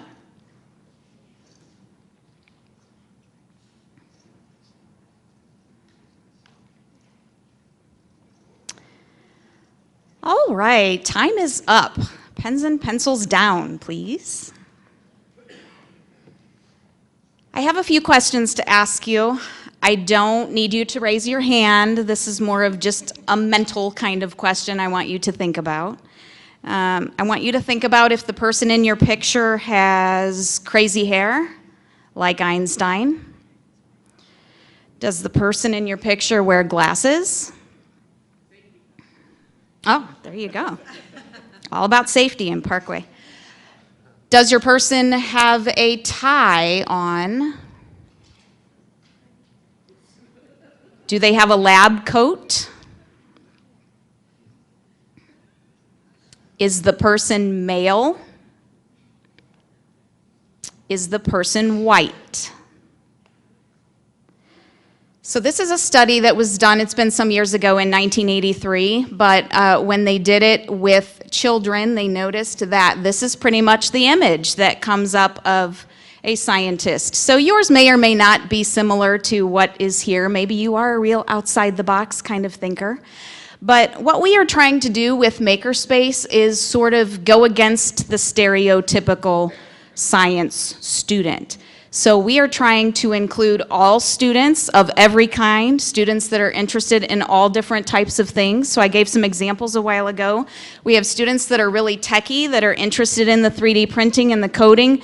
I have students that come and make origami every single day and they could care less about the coding. So we're trying to expose them to lots of different things, but the point is, it's for all kids. And we've seen a big change as far as students that are pretty disinterested in school, school in the traditional sense, I should say. Creativity and giving students the chance to be creative really ignites their passion and gives them something to look forward to when they come to school. So this is all about moving from kind of the picture of what school was like in the 1800s, the traditional rows and chairs and sitting up straight, to this is our library at the bottom, and this is Mr. Marino, our 7th grade English teacher. He's an English teacher, but he's working with them to take apart computers, and they are collaborating, they are completely engaged, and they are working together on something they are very passionate about. Sir Ken Robinson, you might be familiar with his work. He is the big guru on creativity in education. This is one of my famous favorite quotes that I use often when I present about Makerspace. We really want to give our students the chance to live their lives now.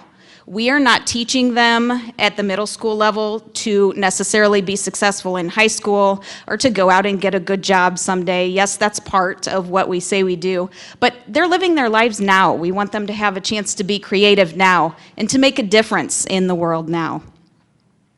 Another thing that Sir Ken Robinson talks a lot about is an example from 2005 in Death Valley. Death Valley is so named because it doesn't rain there. So in 2005, they got 6 inches of rain, which is 3 times the normal amount, and beautiful wildflowers bloomed all across Death Valley. So I like to use that analogy with Makerspace because that is lying dormant in most of our students. We just need to tap that potential and find the way to bring out those wildflowers in our students.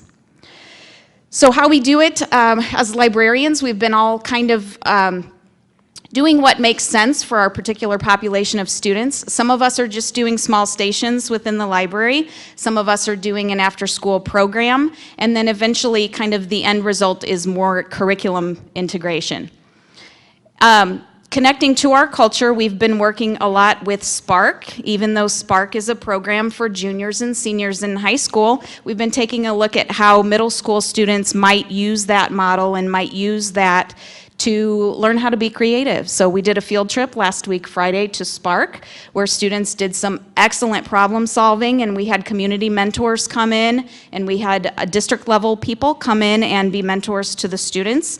And it was a great experience. Our students said they had never been on a field trip like that, and they wished school were more like that every day. At Northeast Middle, we've got lots going on. As I said, we're very connected to Spark. We participate in the Hour of Code. We're getting ready to grow an indoor garden in our library, and the food will be harvested and served in the school cafeteria. We've been cooking. We have a media room. We're kind of branding our makerspace model. And our students, I know you heard about last year, our students participate grade level wide in the Genius Hour project, where they really get a chance to kind of explore, be creative, and be passionate about what they do. What makes that different from what any other school is doing right now is that there's kind of a method to how we're doing it. We're using the design thinking model, which comes out of Stanford University, their D school. And there's a process where we start with empathy and we build empathy. So when we've got students that are working on community service, for example, and service learning, we build the empathy first. We don't just assume they have it. We make them understand why the user needs what they need. And then we build from there and work on prototyping. That is all I have to say to you, because it's time for you to get up and do a little exploring of your own. I have some students here with me this evening. First of all, from Piermont, I have Serena Liu and Mason C. And then from my school at Northeast Middle, I have Colin Vandermude, Eli Hohenkirk, Molly Bass, Isha Chopra, and Mackenzie Dixon.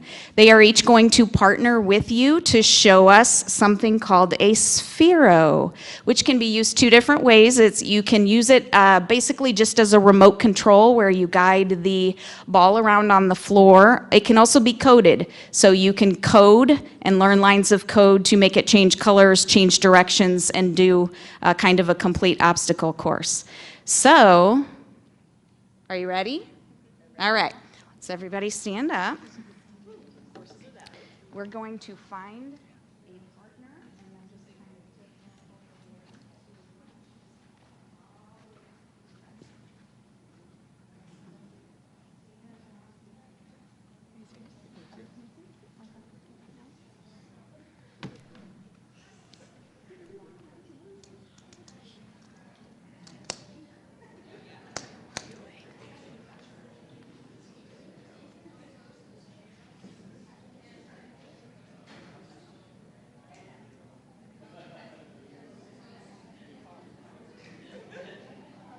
This one is connected to somebody else's. Somehow the kids have mixed it. 'Cause- oh, wait, maybe? Oh, we're good. We're good. It's back. I have another one.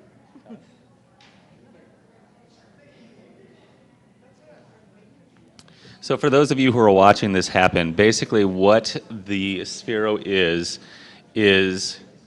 a small ball that looks like this. Desi's ready, by the way. Okay. It's a small ball that looks like this, and this ball has a robot inside that essentially gets controlled via Bluetooth from the tablets. And so what we have kids doing, we have a few things going on with Spheros in our district, but what we have is a lot of times what we do is we teach coding with this ball. A lot of times when we do coding in classes, what happens is we have kids do the code on the computer and then they just see it happen on the computer, like it controls something on the computer. When they're actually controlling a little ball that rolls around, as you can see, it's going to be rolling around the mazes that we have built for them. When you actually see this physically move, it changes that coding and it makes it a little more important and a little more real. So what we have going on is just an activity. We had a basic code put together, and we're giving our board members an opportunity to use that base code and change the variables so that they can, in fact, go through this process and hopefully complete the maze here in just a few minutes. So that's our goal, that's what's going on. So as you watch this, just know that this little $100 ball is teaching our kids how to code and really create the next thing that is going to be inside of that world of technology.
You know what? Here's the thing. This is not my call. So you might need to pull them back. And then I'm just going to open it first. So I'm going to Yeah. say, as you can see, we are trying to increase the opportunities to register curiosity and creativity. Yeah. And we'll open it for questions for any of the students, teachers, or... Perfect. I know you are highly engaged, but we still have a long agenda this evening. So when you get to a stopping point, if you want to make your way back. Yeah, right.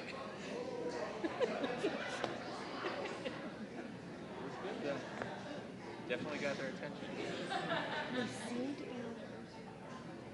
Every one of them is smiling. That's right. Every one of them is smiling, and one is happy. Oh, I didn't see D.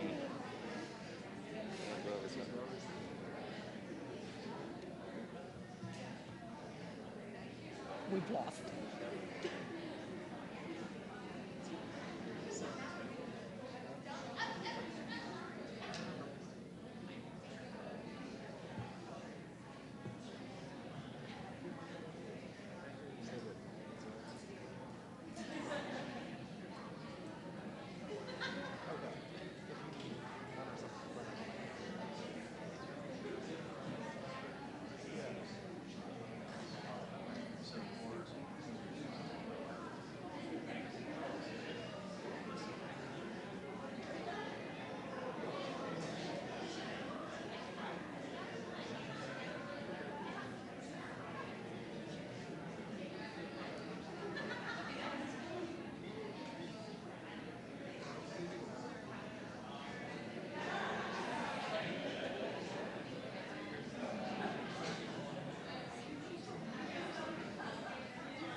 Are you working your way back, Kim, or are you still playing?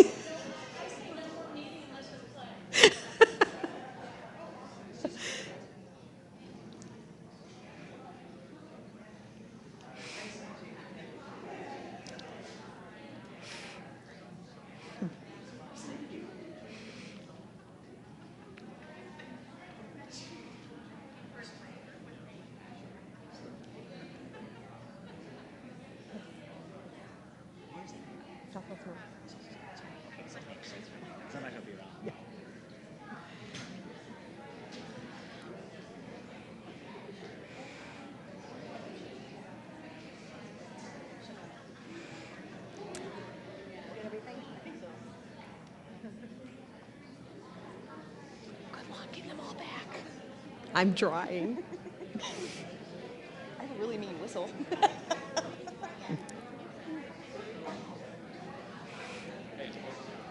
Hold on.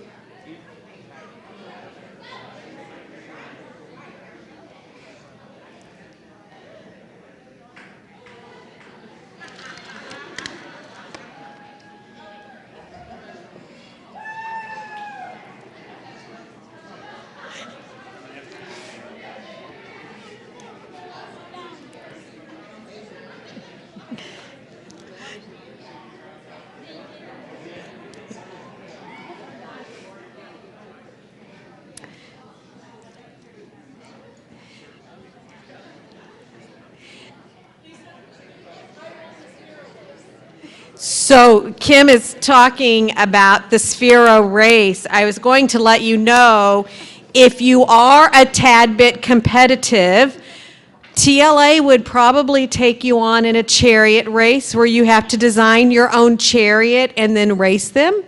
Yes.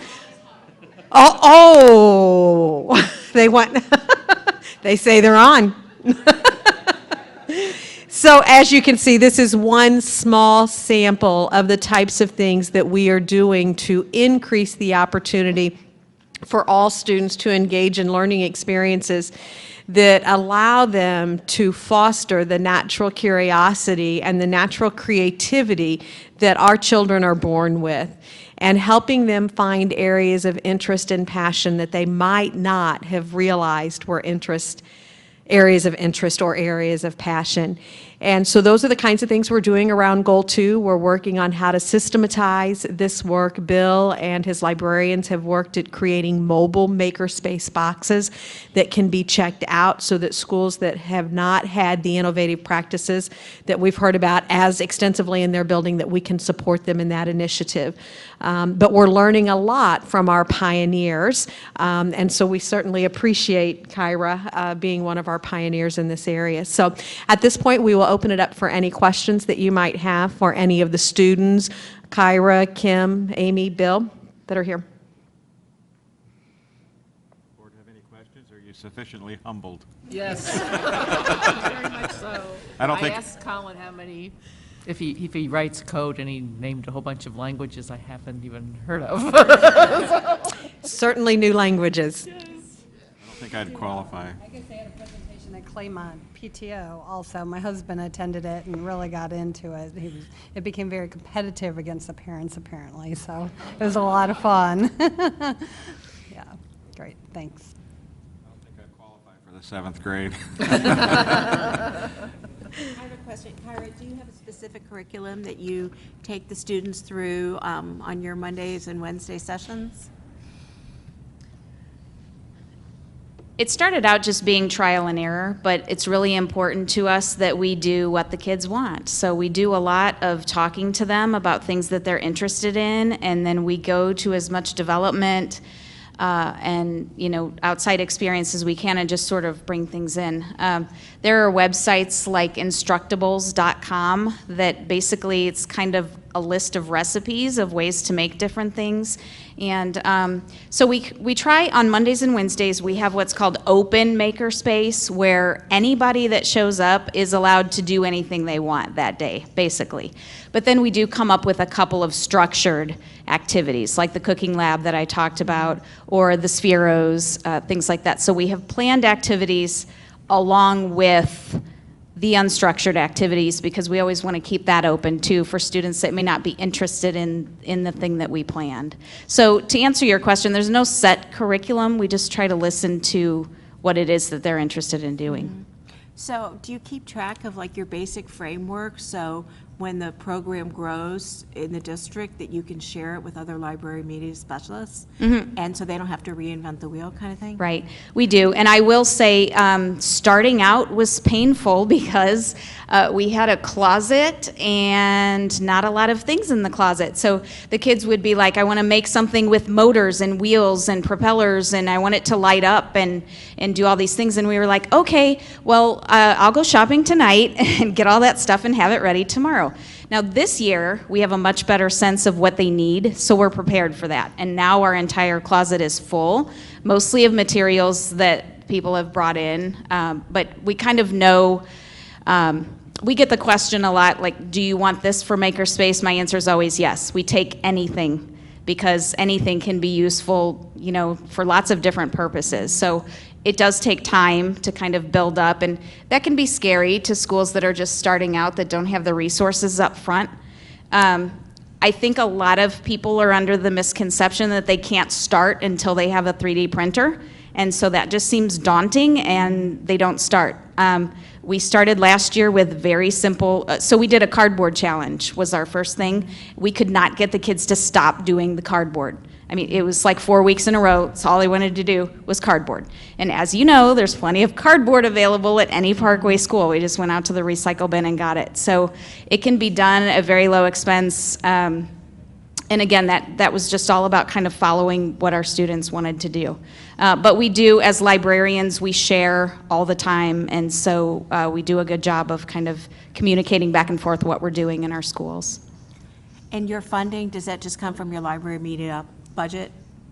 your funding to purchase the supplies and the tools that you need? It comes from a combination of different places. We've had some parents make donations for different things. We've had, applied to PTO for grants and things like that. And then I know in my particular case, I use our activity budget through the library, which is funded by things like the book fair. Awesome, thank you.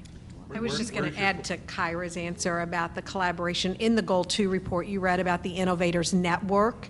That is a place Kyra has been posting regularly on Innovators Network as well, and that is another place where our teachers with innovative practices are sharing and collaborating and sharing those ideas to build that bank so that we can borrow from each other.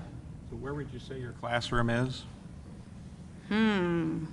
Good question, because so when I started out, the classroom was the library, and then I pretty quickly figured out I wasn't going to be able to use power tools in the library. Those two things just don't go together somehow when people are trying to read. So our industrial technology teacher is gracious enough to let us use his room after school. So that's where our closet is, and that's where we keep our things.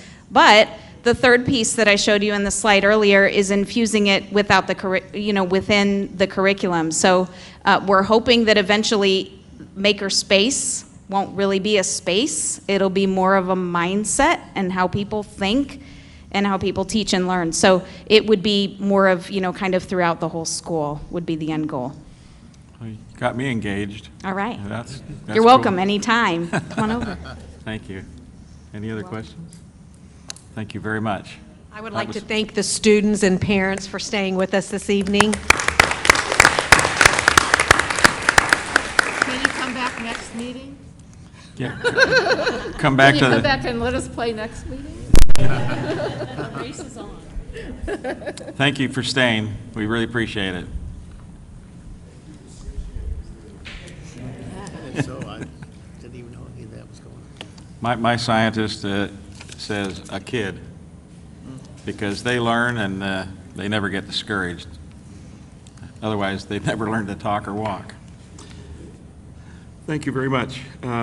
Communications, 10.01, calendar of meetings. The next regular board meeting is scheduled for Wednesday, December 9th at 7 p.m. here at Central Middle School, and we anticipate a closed session at 6 p.m.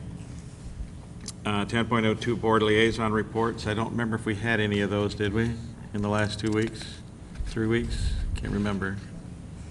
We've had a lot of things going on. Well, I'm sorry, board liaison, we had plenty of that. Anybody have anything?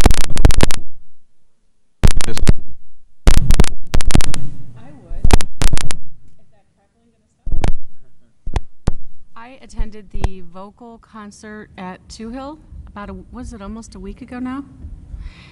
Chris and I both did, and Dr. Marty, and it was fantastic. Their voices, those kids just sing. They gave me chills. I laughed. I had tears. It was just amazing. So I am so grateful that we are able to attend those kind of events. They even used kazoos. Kazoos, yeah. That was fun. Anybody else? I had the pleasure of talking with one of the Boy Scout troops. They wanted to talk with an elected official as one of their citizenship requirements to become first class. So I met with them, and just a shout out to all the Boy Scouts who participated in the Veterans Day celebrations today, as well as all the other students today that participated in those. It was a very rewarding experience for them. So we're happy that they were participated.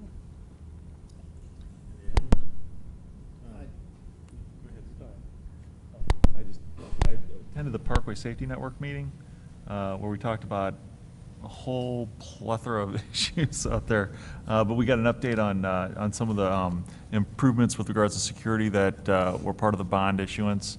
Talked a little bit about the Westlake landfill, some other issues with regards to SRO involvement in that, but it was a safe place. So. It's called Safety Advisory. Oh, I'm sorry. Yeah, sorry, they changed things. But it's great because we really do have some community engagement with a lot of parents and stuff too. So. Good. Sam? I attended the Veterans Day program at Craig today, and it was absolutely delightful. what was so delightful about it, we had a number of veterans there, the school did, that is, and their families as well.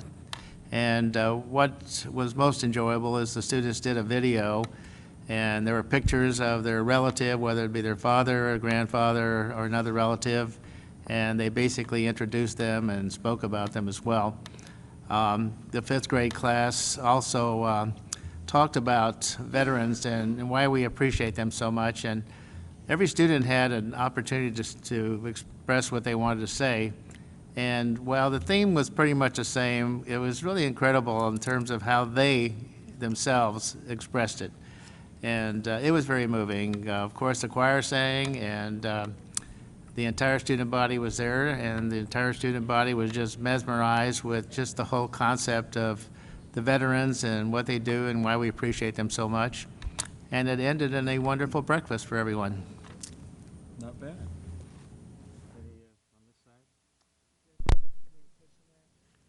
Why don't you talk about it? I do have it on here. Just wanted to mention that we had, the board had a PNEA communications lab, and we didn't actually identify the issues that night that we're going to be working on together with the PNEA and the administration. But there was a lot of interaction, a lot of fun. It was done in a fun way so that we learned a lot about the different issues and things that are important to us. And I would just say everybody came away feeling much more like a team. We always felt like a team, but even more so, I think, after this.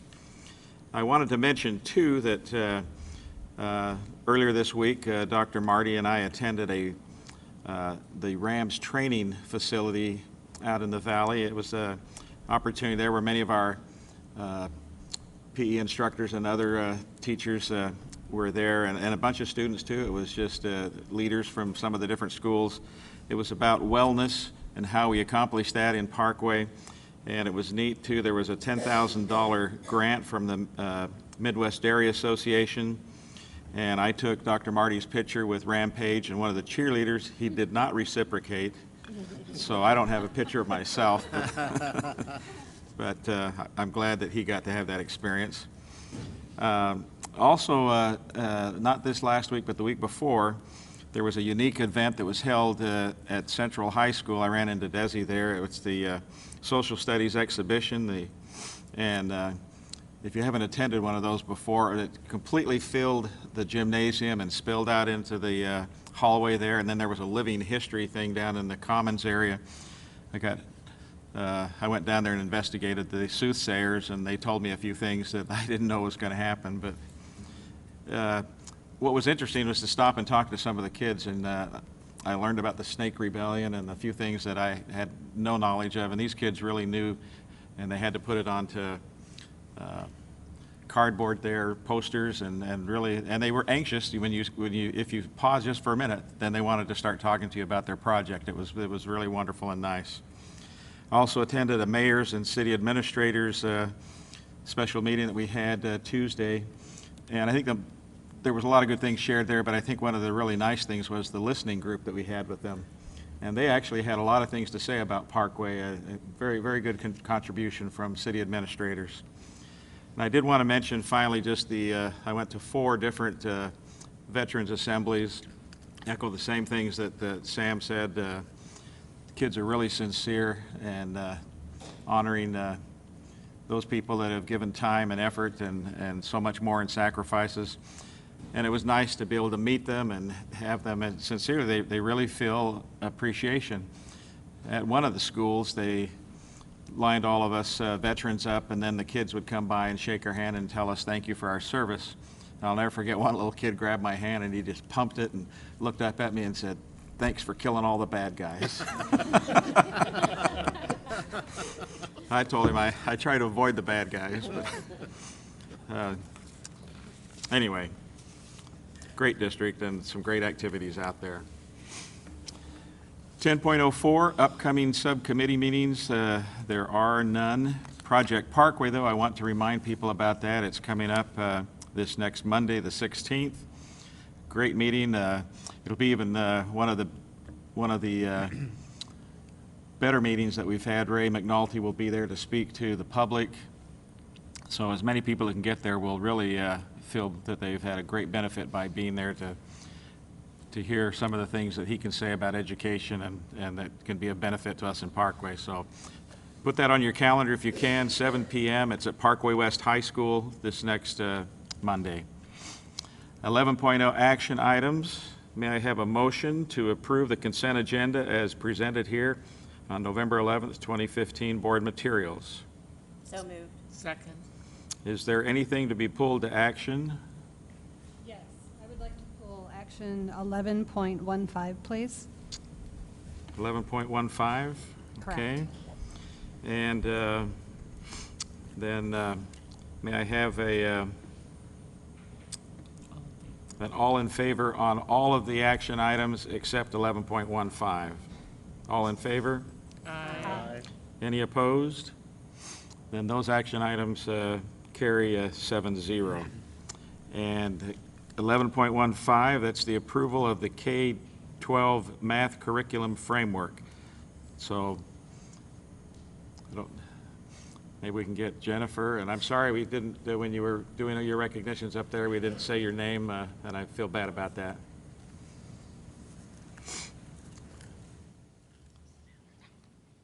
All right, I think, Debbie, you have some questions.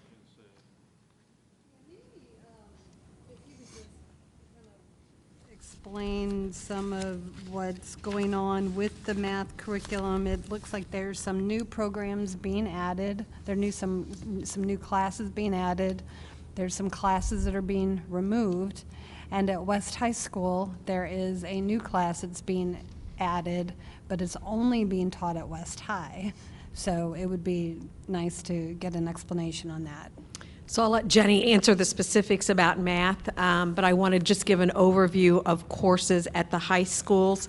And each year, as we go through and look at any changes that have happened in standards, and as you know, in Missouri, we've had multiple sets of standards over the last several years, and we're embarking on another set of standards for not next year, but the following year if the state school board approves them. So as we continue to monitor our data and what standards our students are achieving, which ones we would like them to achieve higher than what they are, there is a course proposal process where teachers or administrators can propose that courses be added or deleted based on interest of students, enrollment, and alignment to standards.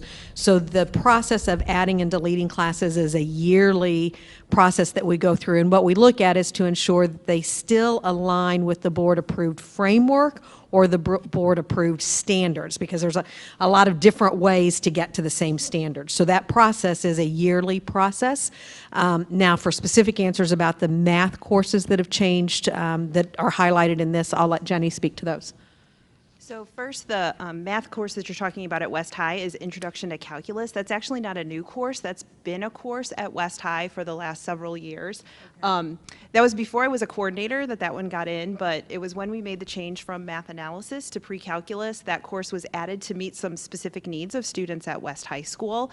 All the schools were given the option to teach that course, but West High was the one that really kind of took it and moved it forward. It actually turns out this year it's not even being offered. There weren't any students who opted to take that course because of the addition of college algebra last year. So, so that's been traditionally a course only at that school. It's not uncommon that we have, like Japanese is only taught at South High. So that's kind of where that one falls in. As to the courses that we're changing, last year we added college algebra because we saw that as a need for many students. Going to college, that was the first course that they would take. We found out that we could offer it for college credit, and so that's why we added that. With that, we knew there was going to be a shift in our electives, and so that's where you're seeing the changes being made, because kids are now going to opt for that rather than for some of our other electives. So the two that it's going to really affect the most are college prep math and finite, because that's the population of students who are going to be moving over to that. So what we wanted to do is we wanted to look at what was the good stuff in that curriculum that we wanted to retain to give as options for students. And so it turned out that between those two courses, they had a common semester of statistics. And so what we did is we just pulled that out now as its own course, statistics. We really like that option because we have a year-long AP statistics course, but again, when we look at what students take when they go to college, it's either in the calculus track, college algebra, or statistics. And so we wanted to make sure that we were giving that option to as many students as we possibly could. And so we're thinking that it'll be a regular track kid. It could be kids who are in calculus who just want a semester course, you know, really like math, that it would be good for them. With that, then, what was also in the college prep curriculum was trigonometry. And we didn't want to lose that for kids who were in that who had only taken Algebra 2 rather than Algebra 2 with trigonometry. So that's why you see that as an addition of an additional semester course. And then with that, we're looking out into the future then. That finite then, numbers have really been dwindling in that course also. So we're looking forward to, not next year, but the year after, adding an additional course called Problem-Based Applications in Mathematics, which should all be a problem-based class. It will retain some of those finite topics, which are business math topics, finance topics, and then a couple of other things. Also, you probably saw in there too, we're adding Calculus 3. Due to acceleration at the middle school, we had kids who were actually maxing out at junior year, and so Calculus 3 was the recommendation so that kids could finish the calculus track. So next year we will be adding Calculus 3 to the curriculum also. And how does the math curriculum get incorporated with some of the other courses? Because I hear a lot in education about that being so important, that what they're doing in science or what they might be doing in art is incorporating math along with it. So as much as we are challenged by the changes that could be coming to us from the Missouri State Department with our standards, it actually provides us a perfect storm where we need to, starting in this spring, whenever the new standards are approved, we need to reevaluate ELA, math, science, and social studies between the time they're adopted and May of next school year. We typically don't evaluate that many curriculums at one time, so it's actually going to give us the perfect conditions to look at the alignment between that. That was also one of the goals of the TLA redesign. So by Jenny being the coordinator for science and math at the high school, she's looking at that articulation. So if they're taking physics here, what math do they need to have prior to physics or at the same time of physics? Becky's looking at the same thing at middle school. And then the elementary team is actually going to come together and truly work on that interdisciplinary work, because we're going to need to look at all 4 curriculum areas at the same time. So that is part of what Becky and Jenny are doing already as we begin to look forward, is that how do those science and math classes stack together? But I think we need to even go broader than that. What's the science in our arts classes? You know, what's the science in our music courses? What's, you know, we need to look, what's the math in music? What's the math in art? What's the math in social studies? And so that will be part of what we'll be able to do with this audit of all those curriculum areas because of state standards changing. And when is that audit taking place again, you say? So it is anticipated that the State Board of Education will approve the new standards that are coming out of House Bill 1490 in March or April. Okay. And then from the time they approve it, we will have a year to revise and bring any curriculum forward to you. And then it will actually be incorporated. We will be tested over those new standards in spring of 18. Okay. And then as far as looking at new textbooks and materials, is that in the next phase of all of this, or are you using the same materials? So they can each talk about where they are individually. We actually started looking at materials last year, knowing that to adopt math K-12 at one time is not feasible within our curriculum budget, so we stack it over a couple of years. Jenny had some courses a couple of years ago that the textbooks were outdated, or we added courses, AP, some things changed in AP, so she's been getting some books over the past couple of years that you have approved. Last year you approved for Becky to go ahead and purchase the Discovery Math. We moved quicker on middle school because we had been hearing from our middle school teachers very loudly that they needed more resources, and it was an accurate need. Their resources were very old, so we're kind of staggering them. Elementary, if you'll remember, they piloted a couple of programs last year, and they were not completely satisfied, and so they're continuing the pilot now. We had a parent or a fair earlier this fall where parents and teachers were invited to come in and look at materials to help us decide what to pilot. So they're each at different stages, but that is, we're hoping to finish up elementary this year. And Jenny, you have a few more high school classes that you're looking at, right? We have a few high school classes we're doing this year, and then we're going to ask for additional budget money next year to then finish out the classes that we have. So right now we're looking at Algebra 1, Algebra 2. We've already purchased an Honors Algebra 2 trig, so AP Stats and a couple others. Okay. Jen, you want to? Elementary resource adoption is on track to be completed, well, with your approval, at the January 13th meeting. So during the month of December, the elementary team will come to a decision, and we'll bring that to you for the January 13th meeting. Okay, great. Thank you. Any other questions? Thank you very much. Thank you. Appreciate that good work.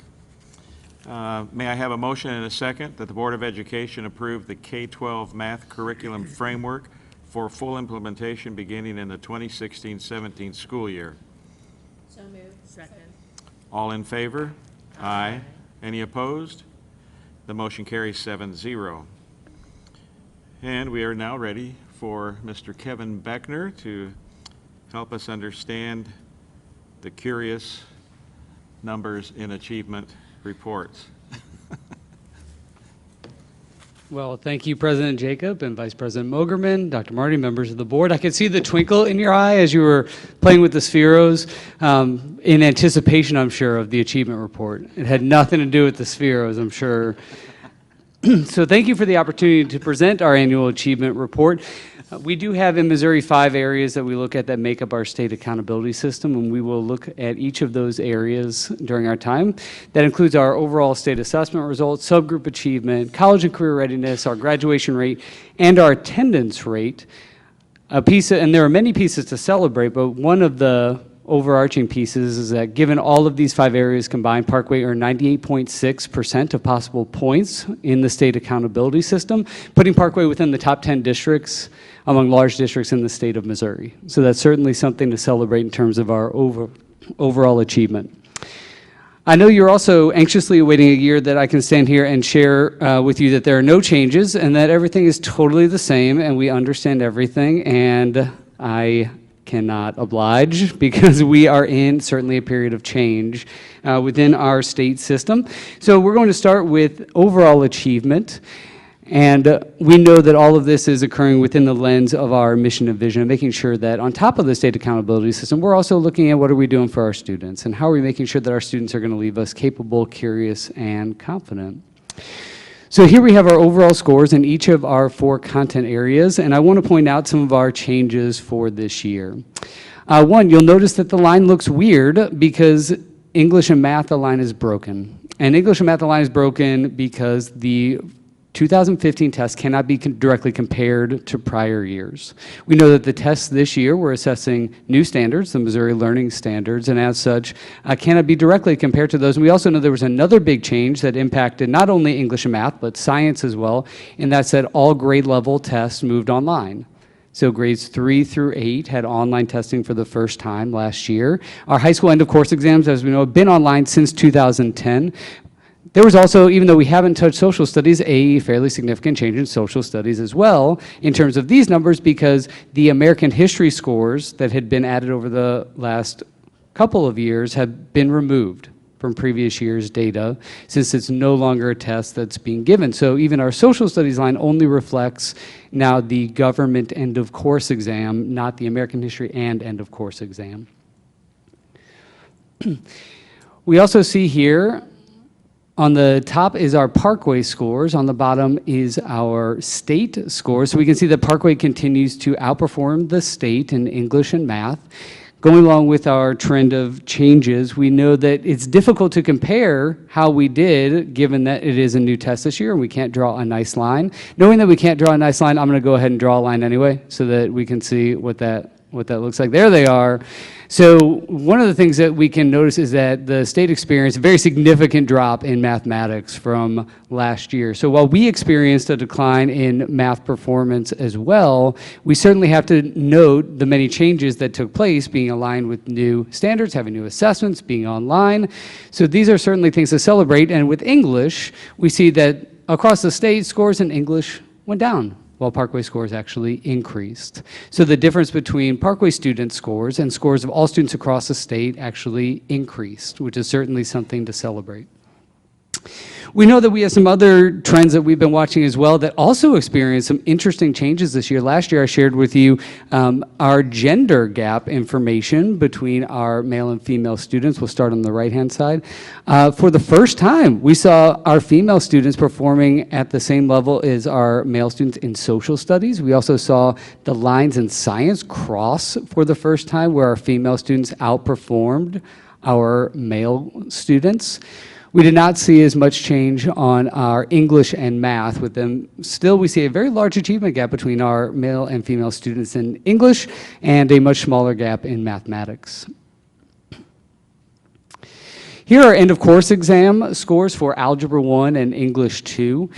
As with our grade level tests, the Algebra 1 was a new test and the English 2 was a new test as well, and so can't be compared directly to previous years. However, it's still helpful for us to see perhaps how that difficulty level of the test fell and what might have been some impact of those changes, and that's what you see there.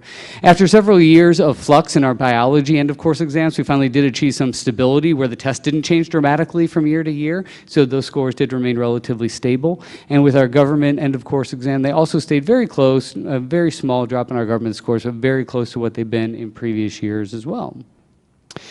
So switching from our state assessment, where we have lots to celebrate, to our subgroup achievement, we know that this is where we have work to do. We can celebrate our 98.6, celebrate our high achievement, celebrate that our students continue to outperform the states at high levels, but we know that our mission is for all, and that we want to make sure that all of our students are achieving at high levels. In that regard, we have some things to show. So in terms of where the targets are, in all 4 content areas, they fall sort of in that score range that you see there. On the top, we'll see our students who are not in the state's subgroup, the student gap group. On the bottom, we'll see our students who are in that group. So we know we're all on the same page. The state refers to the student gap group or super subgroup as any student who identifies as Black or Hispanic, any student who receives an IEP, any student who receives free or reduced lunch, or any student who receives English language learner services, so any of those groups. So on the left, we see science and social studies, on the right, English and math. Unfortunately, there we see some very big differences between these groups. So on the top, our students who are not in any of those groups, and our students who are in at least one of those groups are on the bottom. So obviously here, this is where we have our achievement gap, and this is where we are really trying to close that gap. With all the changes this year, we also know that we're having to pay close attention to this, so let's draw some more lines, even though we're not supposed to draw lines, so that we can kind of see this difference. Here's one of the big concerns that we're really looking at this year with the new assessments, and that's, you see the lines on the bottom are going down, the lines on the top are going up. That's a challenge for us because it means, even though the test can't be directly compared, we can say objectively the gap between our groups of students actually increased with the new test this year in English and math. You'll notice that that gap actually didn't increase as much in science and social studies. In fact, not at all in social studies. It actually closed a little bit, but we did see that increase in English and math. Want to see though, is that a Parkway issue or is that a state issue? Is that other districts? It is not a Parkway issue only. It's a Parkway issue, but it's not a Parkway issue only. So here we see Parkway's total and the state total. And we're using math as an example in this case. Here we see our subgroup totals in math for both the state and for Parkway. When we draw these lines again, there we see the increased difference between those two groups. We also see that increase happen across the state. To make sure, the state's a big comparison, so to make sure that this really wasn't a very specific Parkway problem, we also pulled 5 comparable districts from across the state and all of their scores to look at them as well. 2 districts from the St. Louis area, 3 districts from across the state in the Kansas City area, and saw very similar trends.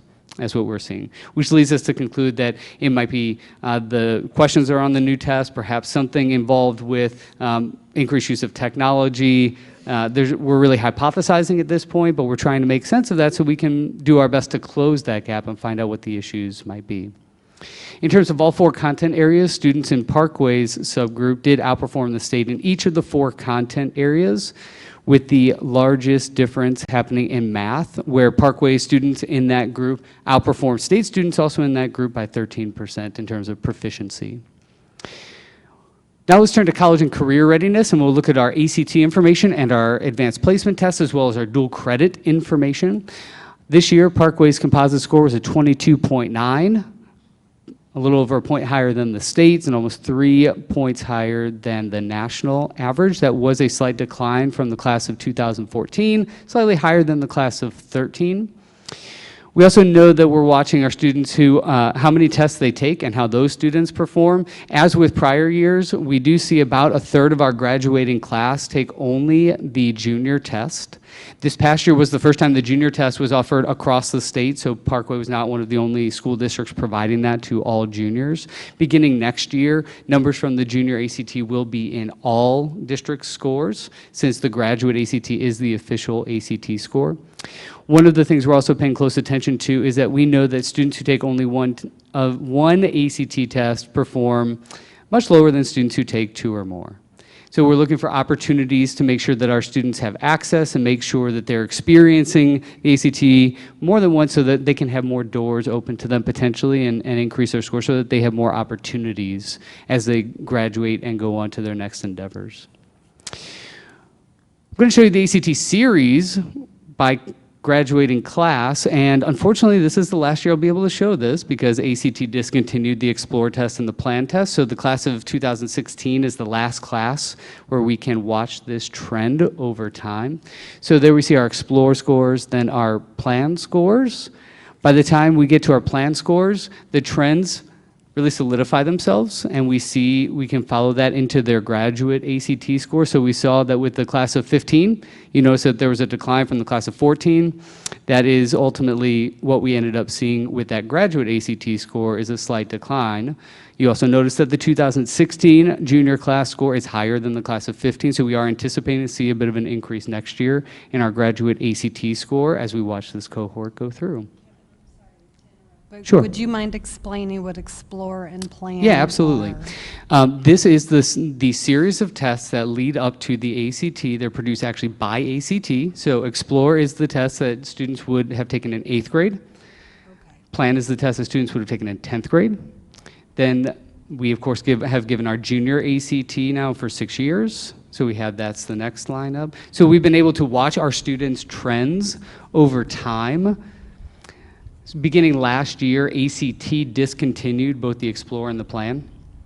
So they're no longer an option for us to purchase and use, and that's why we won't be able to continue to watch this trend. And is that forward. what Aspire is called now? Exactly. For 8th grade Yes. instead of Explore. They transferred all of their emphasis and effort onto the Aspire and discontinued the Explore. And there are some fairly significant differences between Explore and Plan and Aspire. Namely, Aspire is actually for any grade level all the way down to 3rd grade, whereas Explore was 8th grade only and Plan was 10th grade only. So there are some fairly significant differences between the two, but ACT made the decision to switch their emphasis to Aspire and stop using the Explore and the Plan. Okay, thank you. No problem. We also can look at each subtest for the ACT, and here we see the trend line for the last several classes. So here we see that last year's graduating class actually experienced a slight decrease in each of the content areas. It wasn't in any one area in particular that they increased and decreased in others. It was in all 4 of the content areas. Just with our state testing, we know that we also have an achievement gap with our ACT data. So when we look at that by ethnicity provided by ACT, we do see some of those same achievement gaps that we're seeing in our state data and in our local data, gaps that we really want to close, and we want all students achieving at a high level.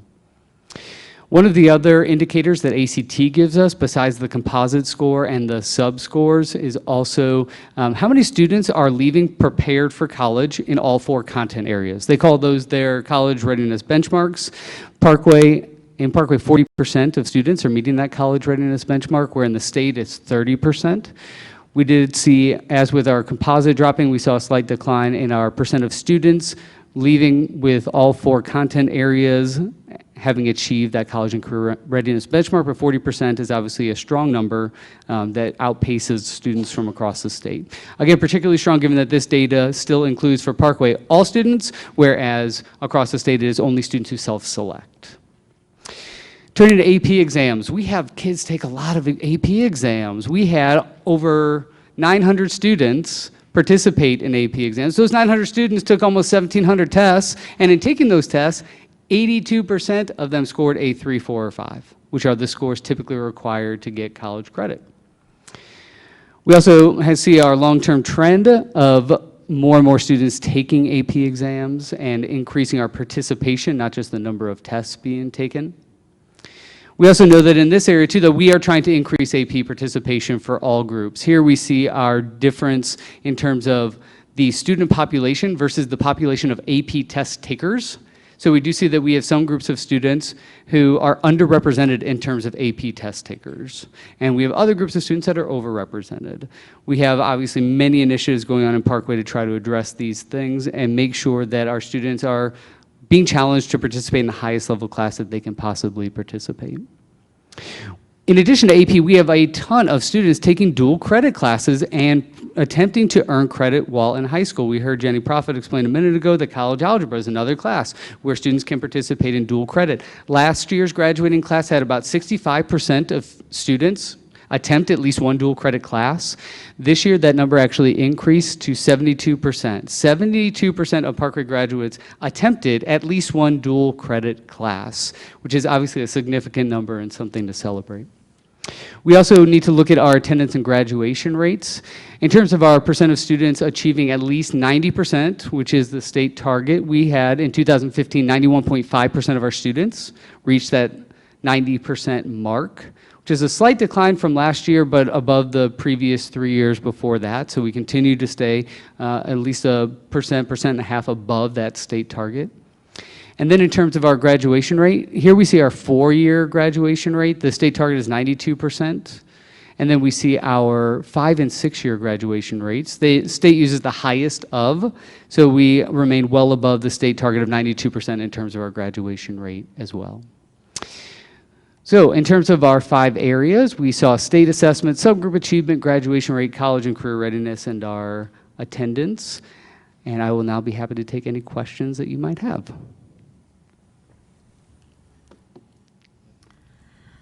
Okay, how often do they change the ACT? I wonder if some of the fluctuations in scores could come from something other than students' readiness for the exam, if the line of questioning has changed or something has changed. And following up is, how do we compare nationally? Great question. We saw the national average was 21 this year, and so our composite of 22.9, was above the national average.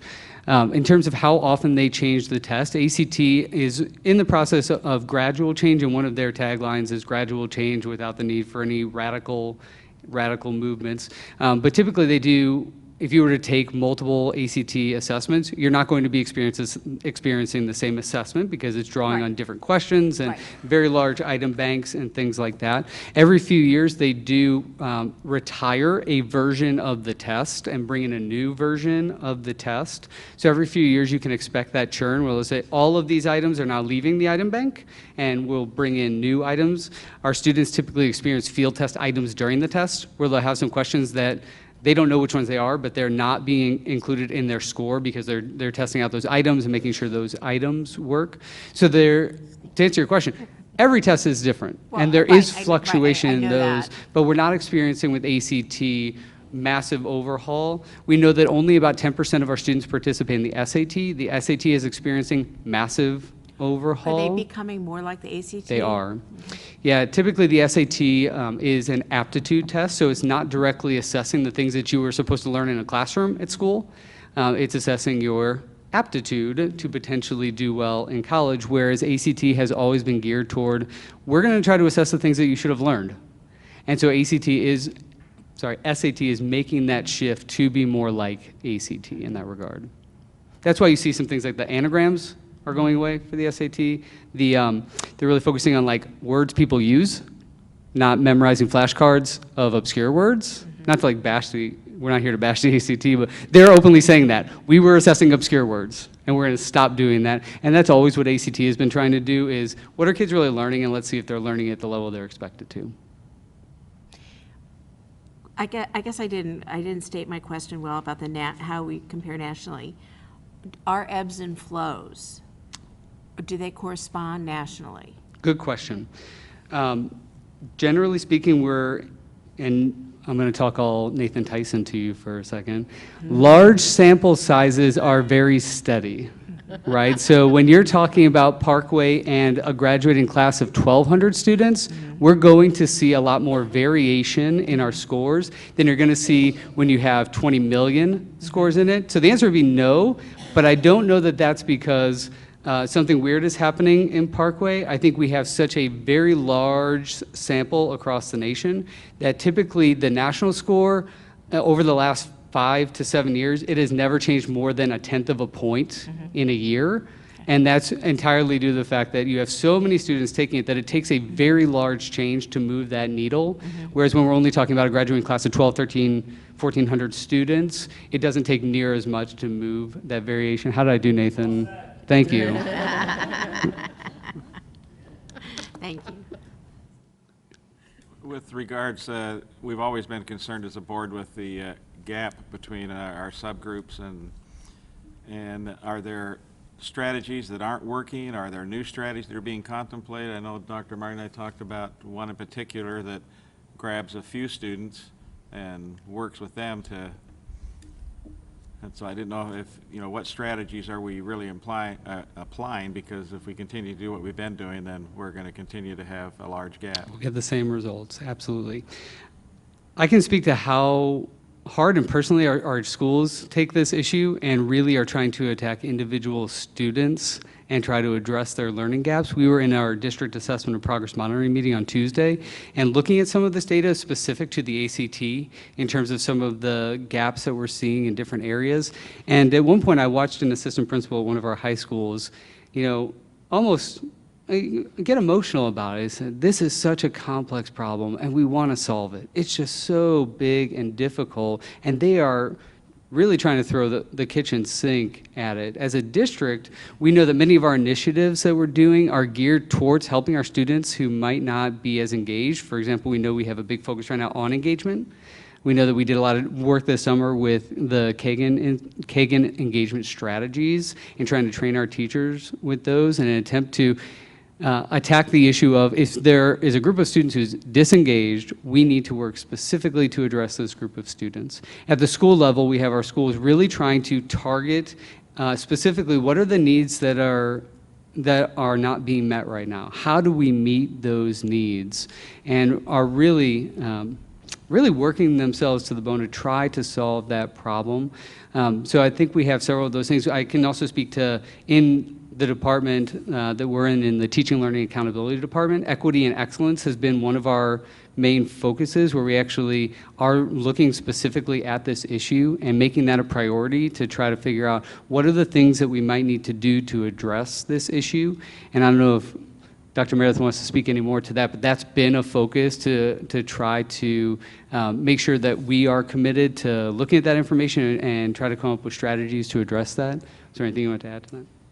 So within TLA, each coordinator is in a PLC this year, and that is their focus. And so if you happen to visit 1800, I think some of you have been in there for some meetings and you've seen the charts on the wall. As Kevin talked about, the buildings are working with individual students. Through our work, we're looking at a larger scale. Are there gaps in our curriculum where our students aren't able to access the curriculum, or it doesn't seem relevant to them? Are there strategies that we don't have sample lessons for within our curriculum? So the coordinators in their work are looking more at the system level to try to figure that out. So they've come up with hypotheses, and they're now out in classrooms or digging deeper in data. I know Kevin and the high school team, they are in particularly focusing on the gap on ACT, and so they're actually going in and looking at students who are achieving well, African American students who are achieving well on ACT, and what sequence of courses have they taken, so that is part of the work that we're trying to look at the system while the buildings are working at the problem solving on the groups of students or individual students. Thank you. Thank you. Other questions? You know, I'm just kind of curious about the profile of the student in the gap. Because we're talking about a lot of curriculum as well as strategies to meet their needs. But what is a typical profile of a child who's in the gap? Yeah, I wish I could tell you there were a typical profile, and that's one of the challenges, is sometimes it's a student with an IEP who has a learning disability in math, and sometimes it's a student who is Hispanic, who identifies as Hispanic, who has no, doesn't have an IEP, doesn't receive free and reduced lunch. Those are very different students, and they're lumped together in this group, and that's part of what makes it challenging we really can't try to attack that group as a whole, because there are so many different profiles of students that fall into that group. I know how we would address a student who's just learning English is way different than we would try to address a student who maybe has an IEP for behavior disorder or something like that. So in terms of a typical profile, there really isn't one, which is what makes the issue so difficult and multifaceted, is we have to be prepared to respond to all of those needs because they're individual students and they have individual needs. I appreciate the question. The unfortunate thing is there isn't one, and that's part of why it's so difficult. Yeah, it's amazing because it's kind of like a moving target. You know, what do you do? And when you have some students with a certain ability that are achieving, an African-American student who's achieving, and you have another student with similar ability who is not achieving, what's the difference there? That's actually, to Lisa's point, that's one of the things we're trying to find out is we're part of, I can only speak to the work that we're doing in the high school team in TLA. We're actually trying to go talk to the people who work most closely with those students who are being successful and ask, what's the difference? You know, really help us understand what's the difference here. And we're starting to see some trends emerge, not enough to really be able to say, here's the thing, but for example, just being engaged in the school community. Like they had a sport or an activity or a person who they really engaged with. That's fairly typical of some of the students who, when we talk to the counselors and the people who work most closely, that we're seeing. But I don't think that's a silver bullet either. It's one of those things that's starting to emerge. So we're trying to ask that very thing is, what's the difference? Help us understand. Let's follow those bright spots. You know, follow the bright spots and see if we can figure out, is there something that we can learn from here? Yeah, great. I remember Ray McNulty saying that probably the biggest contributor to a student's success is how they feel about themselves, rather than the size of the class or the teacher. All of those things are important, the curriculum, but if he doesn't feel good about himself or her, then they don't get engaged. So I don't know if that's something that we can... I hear Dr. Watson cheering behind us, next ready month. to... Stay tuned for goal 3. Stay tuned for goal 3. That really is how the goals are interconnected. That's right. A student might not be learning in class, not because we have the wrong strategies, but because there's something else going on social emotionally with that student that we need to help work on as well. One of the other things I didn't see in this report, maybe you have stats on it, is the number of students who are getting tutoring and who's getting tutoring. And might it be that some of the children that are not succeeding are not getting tutoring, but the students who are succeeding are getting tutoring? That's a good question. That would be an interesting thing to put into a report. What we don't have is students who might be getting private tutoring, and we might not have access to that information. And I would have to defer to Lisa again, too, just on the Title I information, because she knows much more about that as well. So as I spoke about TLA and our work, the customized learning team is actually doing work to go in and look at our interventions that are in place, all the way from our ESOL interventions, our gifted interventions, our reading interventions, to determine the impact that the different interventions are. So not even just kids in general who are in intervention, but all the way down to specific interventions. How long are they in them? How much growth have they had, so that we can evaluate that? We typically see that type of analysis within the program evaluation for the content areas where the interventions take place. But it is something we're trying to do a better job of monitoring value added from being in those interventions. We need them to grow at a faster rate. But so much of that, and I know John, I met with Customized Learning Team this morning, and particularly at high school, we're looking at, you know, if students are coming in not reading on grade level, to what Chris talked about, what's their narrative about what they believe in themselves as a learner? And so sometimes they might be in reading intervention, but it's also reading intervention plus social emotional intervention of how to help them believe in themselves so that they'll take the risks and be okay with the approximations that we all make as learners. So that's not necessarily in this report, but it is something the Customized Learning Team is looking at. How can we monitor that closer so that we can pivot if we need to pivot with what we're offering for interventions? The only other question that I had too was on with taking all the different level of ACTs. It looks like we're taking 4 different levels of ACT: 8th grade, 10th grade, 11th grade, and 12th grade. And do you have statistics that show how a student does later on when they take it in 8th grade, for example? Because it seems like we're testing our kids a lot and wondering if it's making a difference. In terms of watching, so a student had X score in 8th grade, did that make any difference for them in 10th grade? Did it make any difference in for them? 11th grade and in 12th grade, and then eventually getting into college. Yeah. Yeah, one of the things that's really a difficult piece for us in education is we can see trends happening, and we do see that, where we can watch a student, here was their score here, and here it was 2 years later, and here it was 2 years later. And our challenge is actually to break that trend. Like, we don't want many of those trends to happen when we see a student who they might have been low performing here in 8th grade, then we do it again 2 years later, and we see that they're still low performing. Our goal is to make it so that that actually doesn't happen. We want to make sure it's not predictive in those cases. What I can tell you is, I moved through all this obviously very quickly, but we do see that unfortunate trend happen where we say, in general, students, when they score here in 8th grade, we can say there's a very good likelihood that here's where they're going to score, 3 years later. And it's our charge to figure out, so why weren't we able to break that trend?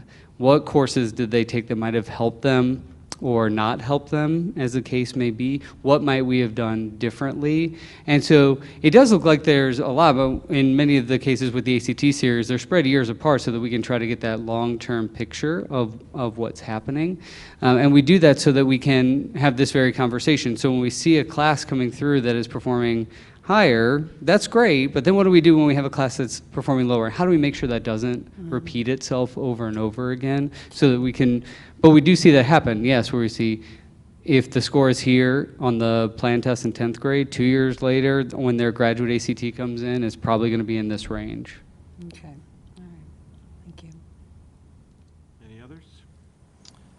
Thank you again, I'll bring Kevin. Spiros next time. It'll be Spiros? more fun. We'll meet at Spiros? On Kevin. I think that's what he said, right? Yeah. On Kevin. Thank you very much. Dr. Tyson, we've been waiting all night for you.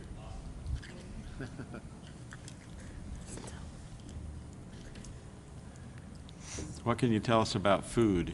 Well, it is always a pleasure to be with you all. President Jacob, Vice President Mogerman, Board of Directors, Dr. Keith Marty, Mrs. Stover, thank you. We are here to have our preliminary conversation for food service. And I wanted to get everyone thinking about food and cooking and good tasting food. So we're going to go ahead and just open with, it's just a brief skit here on the screen. Drew, come forward. Yes, chef, this is a chicken quiche with creamy mushrooms, baby spinach, and feta cheese.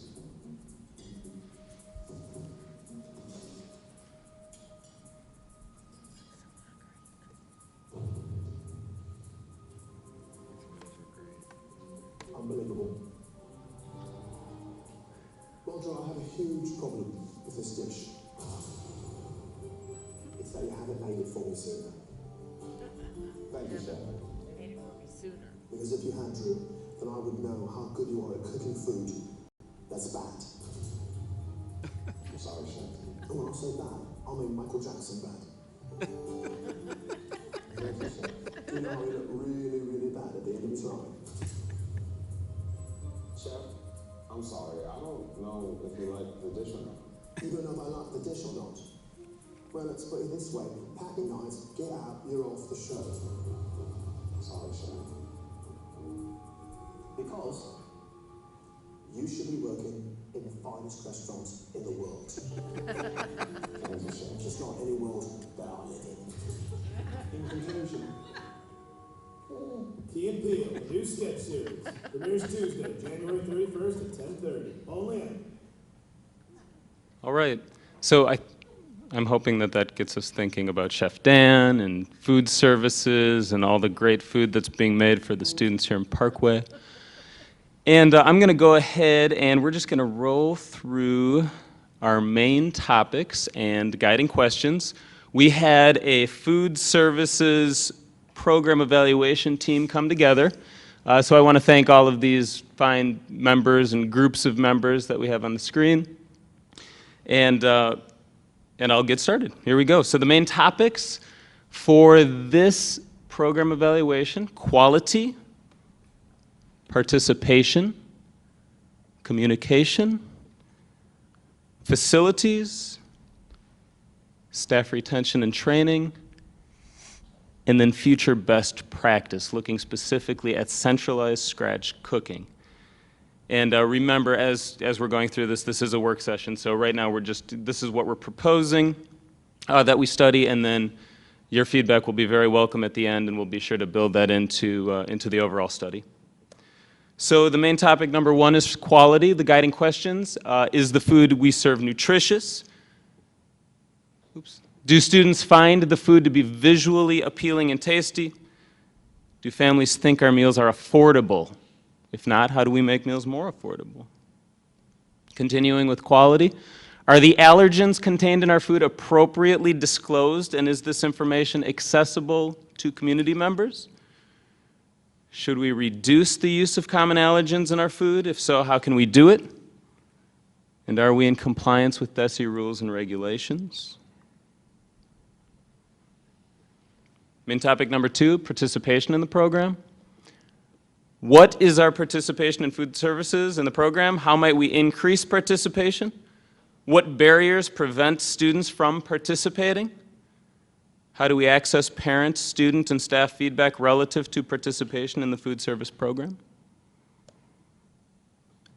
And continuing with participation: should the district offer an affordable staff catering menu? Would such a thing be possible? Do vending machines and/or competing sales affect participation? And should the payment process be adjusted, and should different payment methods be considered?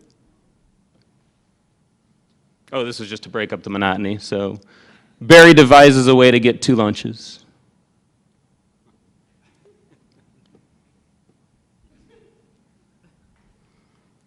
Main topic number 3, communication. How might we better market the Parkway School Lunch? How do we increase two-way communication with stakeholders? And how do we respond to suggestions from our school community? And how should we respond?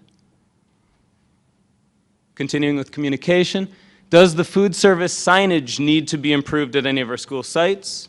How can we better communicate the nutritional value of our food? How can we better communicate our healthy menu planning process? How can we more effectively reach out to families who qualify for free and reduced lunch prices for that program, specifically targeting those families that need to reapply? So they've been part of it before and they need to reapply.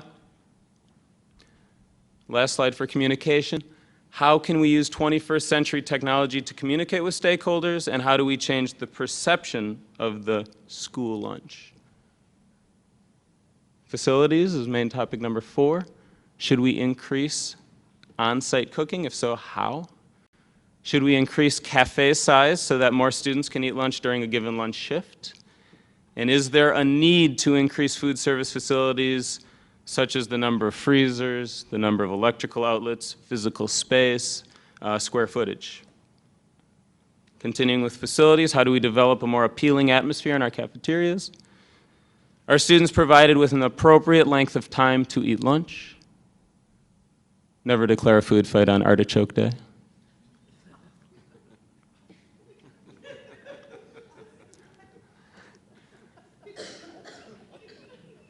In this one, I particularly like that kid up in the left hand that's clearly knocked out. So, Is that an artichoke heart? well, that's an artichoke that, yeah, I think penetrated the skin. Staff retention and training, main topic number 5, and that was the last one.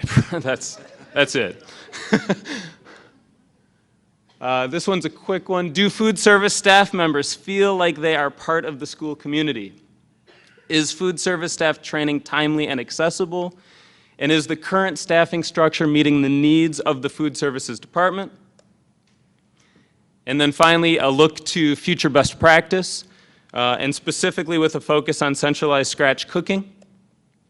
Should Parkway plan to make a move to centralized scratch cooking? So then all of the questions that sort of fell under centralized scratch cooking and what would we need to investigate if this is something we'd be serious about moving forward with.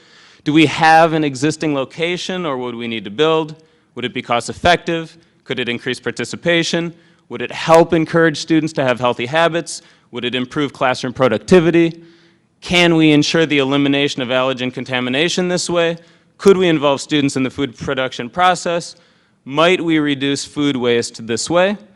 And then one other question that we wanted to ask as we thought about future best practice was, is the snack backpack program worthy of possible implementation in Parkway, and would it be feasible? And that is all.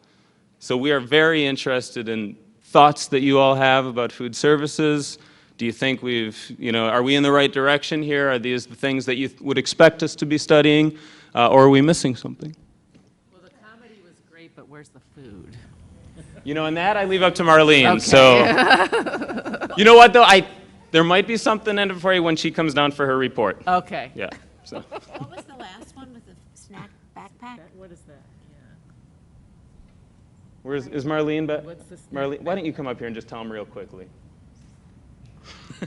Sorry, I know we're not supposed to be asking No. questions. This is okay. Yeah. The backpack, it is in some of our schools like Craig Elementary, and what they do is they actually have a group of, it can be parents or volunteers that do backpacks for the weekends for those students that won't have meals. So it's not really snacks, it's meals. It's meal. Okay.